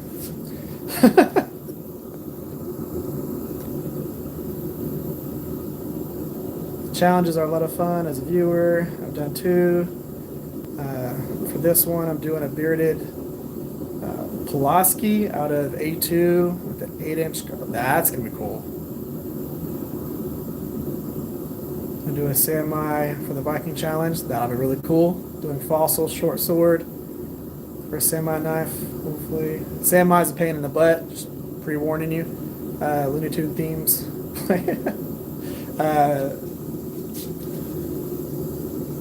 That's Fossil Short Sword and Tail.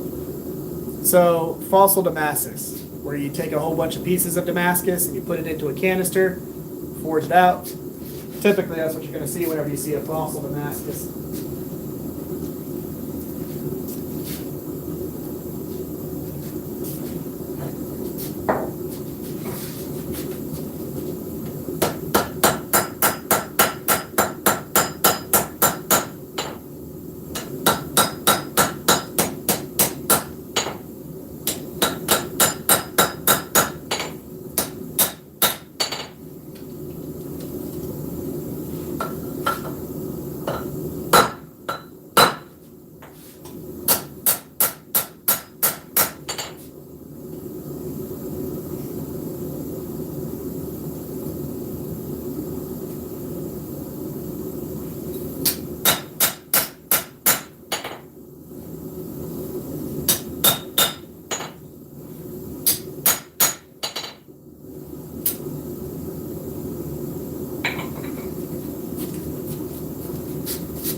See what we got there? That little hook around the hand. There we go. Now, of course, this will be ground out just a little bit. That'll give us the rest of that little hook that goes around the hand. All I'm going to do now is start smoothing everything out. What'll end up happening is this will be ground smooth here.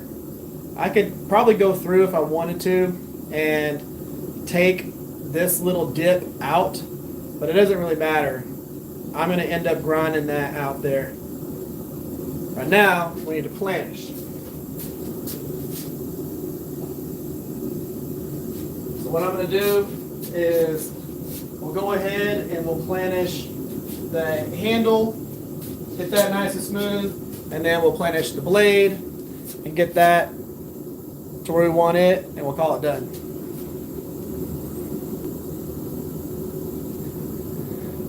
Let's see here. Some canister massive cutoff pieces. Yep.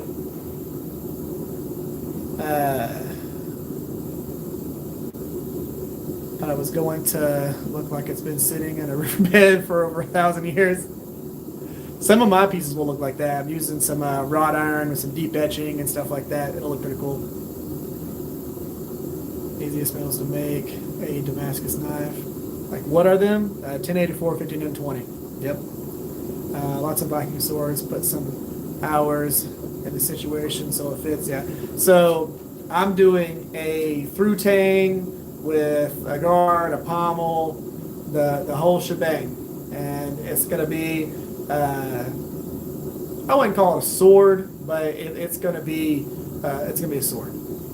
It's not going to be like a 4-foot long sword or anything like that. It's going to be a pretty big build, and I'm going to be doing the like runes and the writing and everything in it, but I'm going to be forging it into it. It'll be pretty cool. I think it's going to be pretty cool. I hope it is.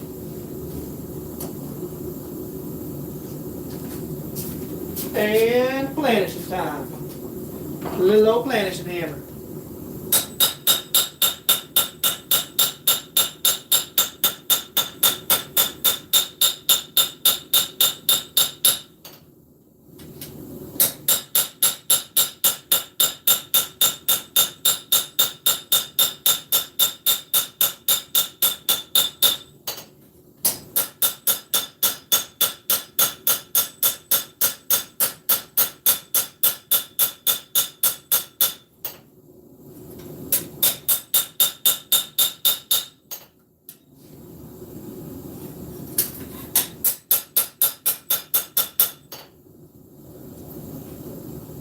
Alright, our distal looks good, taper looks good.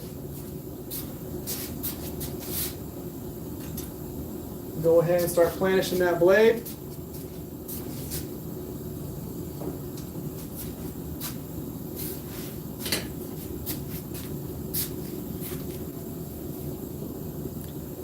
Canister is very finicky to have to heat. Yeah, so it's not even just that, it's being able to forge it right as well. So having a press with canister, I wouldn't say it's a must to have a press to do canister, because I've done canister without a press, but it's really nice to have those little 45-degree angle jaws for your press to be able to press at all four sides of the canister whenever you're forging it. It makes it a lot easier on you.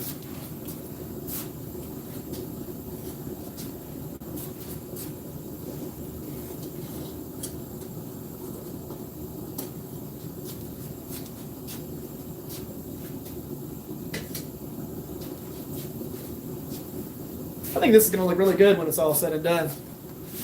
So on this particular build, I think I'm going to do the exposed liners like what I did on one of the kukris that I did in the past. I think I'm going to do the same thing where I have the liner come just in front of the handle scales, and I kind of step the liner up into the handle scales.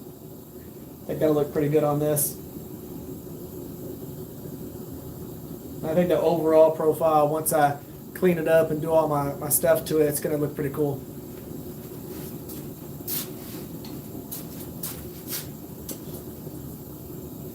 One of the things to remember is planishing, there's no need for it to be super hot because you're really just trying to smooth things.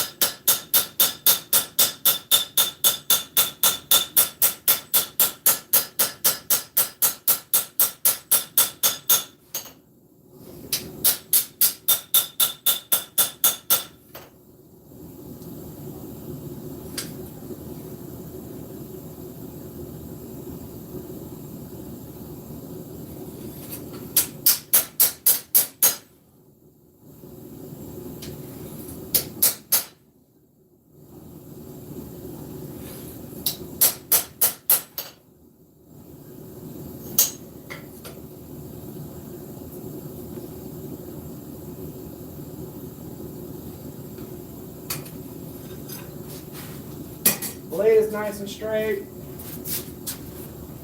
Switch tone so y'all can actually see this.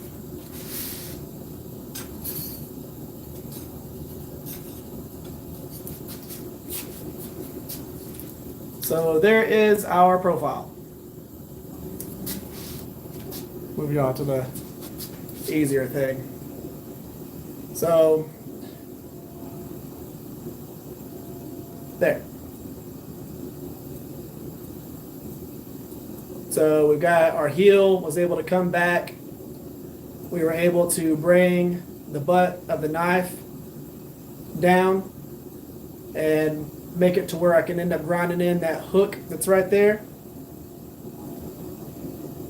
Got a nice arch to the spine there. Our blade doesn't have a huge scoop up in the front. Got our recurve. The bevels are forged. Our taper going through to the tip is forged. Our distal taper, it's not a huge distal, it'll be ground a little bit finer than that. But our distal is forged. all the way down to our point. But that right there, not bad, especially if you take the top of this, that little harpoon,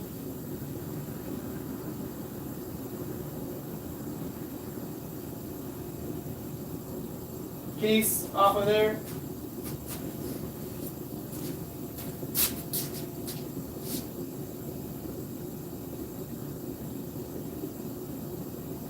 Not bad. Now again, what I'll end up doing is I'll clean up the profile a little bit on the 2x72. Big thing here, bevels are forged. Our recurve's forged, even with the bevels in there.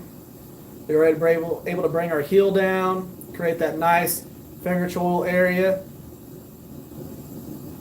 and get a nice profile out of it with a pretty aggressive handle profile. And that is the width that I need the handle to be. Exactly where we want it to be. So now what I need to do, put it back in the forge, and we're going to do an annealing phase. So anytime I get done forging, we automatically go through and do an annealing cycle. And the whole point behind that is we just beat the hell out of this piece of steel. Okay? So we want to do an annealing phase and relax it completely, put it back to its normal state of just nice, relaxed steel that hasn't just been abused, because we just did that to that steel. And so we break it up to 1600 degrees, let it cool inside the forge, slow, and then we'll go ahead and whenever I do my thermal cycling or my normalizing and then grain refinement cycles, I'll bring it to 1600, let it cool outside the forge, and then do my grain refinement cycles down to between 1375 and 1400 being the last cycle for grain refinement, and we'll be nice and good, and we won't have to worry about any cracks or anything like that. So I like doing an annealing cycle because some of these steels will air harden. So if you bring it out of the forge, you do all the forging, and then you just let it cool outside the forge, and you don't put it back in there and anneal it, it'll air harden, and you won't be able to drill through it with your drill bits, and it'll be hard on your abrasives, and all kinds of different things can happen. You can end up dropping it and breaking it, stuff like that. You don't want that to happen. Yo, Shagman, what's up?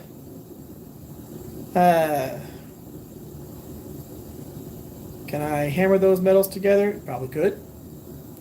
I heard on the Nas Templars podcast that you were not tonight. Yes, you did. And that's how you do that. That is how you do that. And you know, I tried to do more drawing in this particular one with actually having some examples on here. Was that helpful? Actually having the drawing up on the dry erase board so y'all can see what I was talking about whenever I was talking about the heat getting sucked out by your anvil and it not letting you forge properly and move materials where you want it to be, and actually doing things like this where I was showing where you would hammer here to pull this heel back and to be able to create this little area here. Just doing stuff like that. Was that helpful, actually having the dry erase board for doing some of those sketches and kind of explaining where things were going to go by the end of it?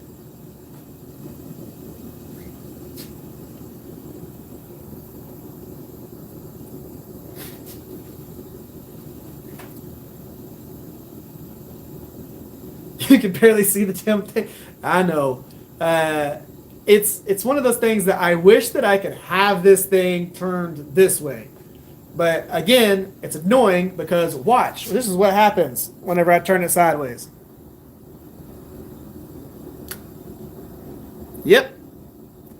I'm now levitating on your wall or on your phone. Shoop. So, not very helpful. Y'all would have to like turn your TV sideways and it wouldn't actually do anything, or it doesn't help. And it gives me a warning on my phone that says, hey, the orientation is locked this way. You can't do anything.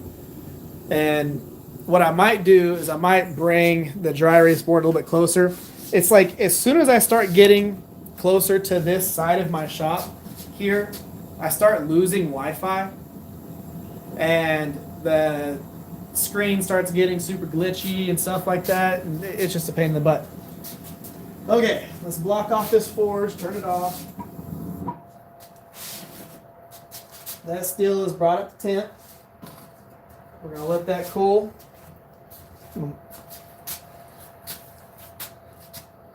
Does your phone auto rotate? Yeah, it does auto rotate, but what ends up happening is by default, live streams have to be built into this fashion. The only way for me to do a live stream and it not be like this is if I streamed it on Twitch or one of those other streaming platforms.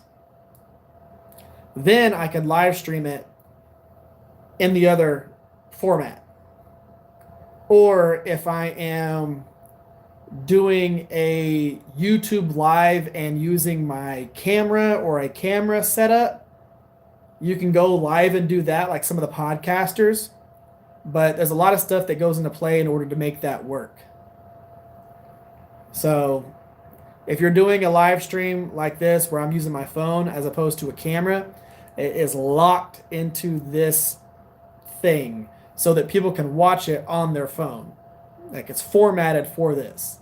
Just the same thing for if you're doing a YouTube short or something like that. So, yeah, that sucks.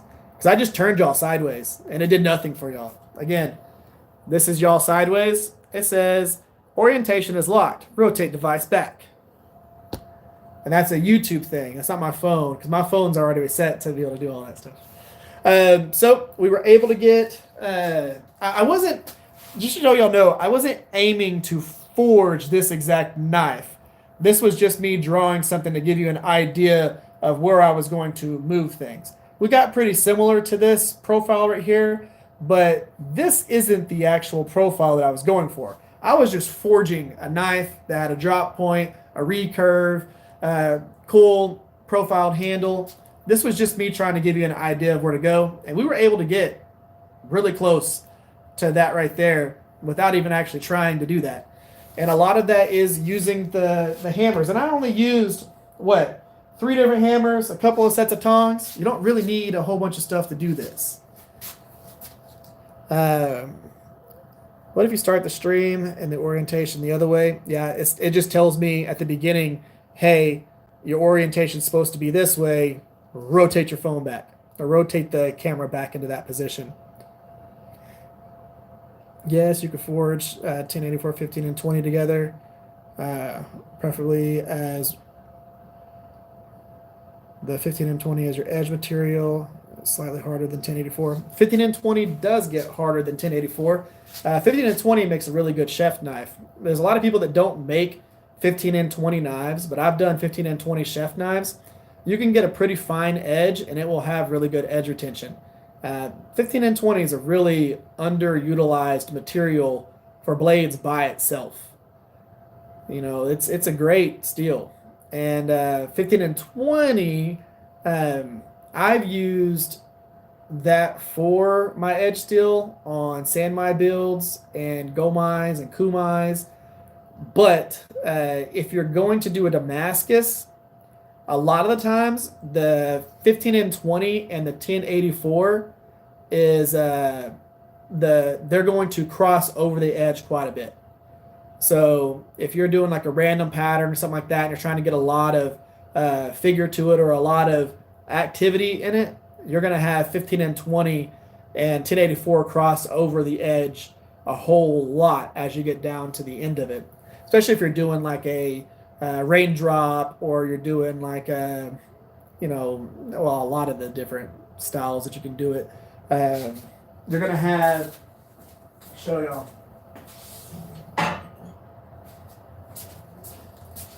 So like whenever you have that much activity right there, there's going to be a lot of different, your 15 and 20 and your 1084 are going to cross over the center a whole lot. Same thing with that right there. You're going to have a whole lot of it cross over the center on like a raindrop setup.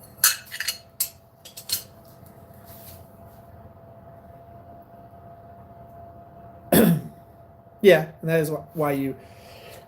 Wow, getting a dry mouth here.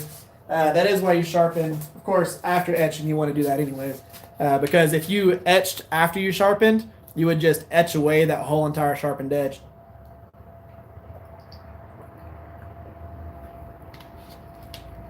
You wouldn't have any sharpness. It would dull it super fast because it would just remove that thin line. A lot of people, you've got like the common, I don't want to say myth with Damascus, that doing the Damascus creates micro serrations for where the different steels meet and all that stuff. But what ends up happening whenever you make Damascus billet and you actually get good forge welds, it turns it into one piece of steel. So certain things will etch faster than others because like 15 and 20, the nickel in there is more resistant to the etchant than the 1084. So it will, if you do a deeper etch on it and you go to sand it off, you'll only be hitting the top of the 15 and 20, and the 1084 will be down in the valleys and it will stay dark. That's how you get that nice contrast. But that or coffee etch or something like that. You're gonna have. Is that a common myth? I've never heard that before. Yeah, it's a pretty common myth, where Damascus and wood steel gives you micro serrations from where the different steels meet each other, where the steel crosses over the edge a whole lot. You'll have micro serrations from the different types of material as you sharpen. Yeah, you can look that up. That's one of the common myths, but really what's going to end up happening is you're just going to turn it into one piece of steel. It's like if you forge weld 4 pieces of 1084 together, you're just going to have one bar of 1084. It's going to forge weld and make one homogeneous, like solid bar, and you won't have any differentiation between the layers. You got to put nickel shims or something like that in there to really show off that you did a multi-bar or multi-stack. But yeah, there's a lot of common misconceptions. Elijah at Fire Creek Forge goes over a lot of those different things whenever he does random videos. He gives a lot of good information on his. And then so does Dennis with Tyrell Knife Works. It's pretty funny watching them because you have a lot of people that comment on their videos with some of the craziest myths and random things that they've seen. You know, Dennis will make some Damascus sword and somebody will pop in with like all this random knowledge that he read in some book somewhere, and it's just funny watching them like argue back and forth. Well, guys, it is 2.5 hours into this. We were able to make this.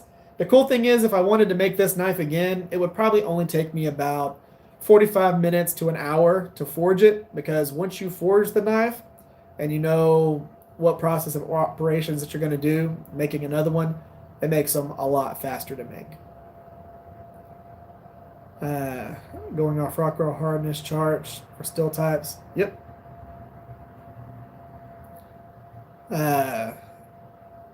And yeah,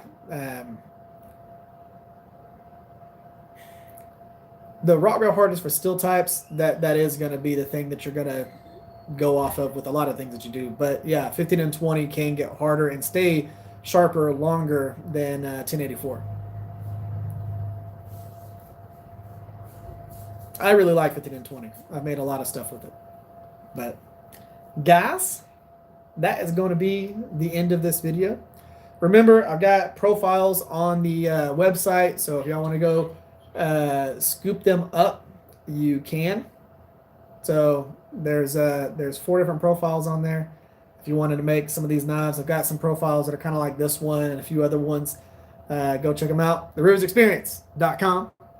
Guys, y'all have an amazing night, amazing weekend. I'll catch y'all in the video that's going to release on Tuesday. So be on the lookout for that. And then we're going to be doing a couple of live streams next week. So be on the lookout for those. Guys, y'all have an amazing night, and I will catch y'all next time, okay?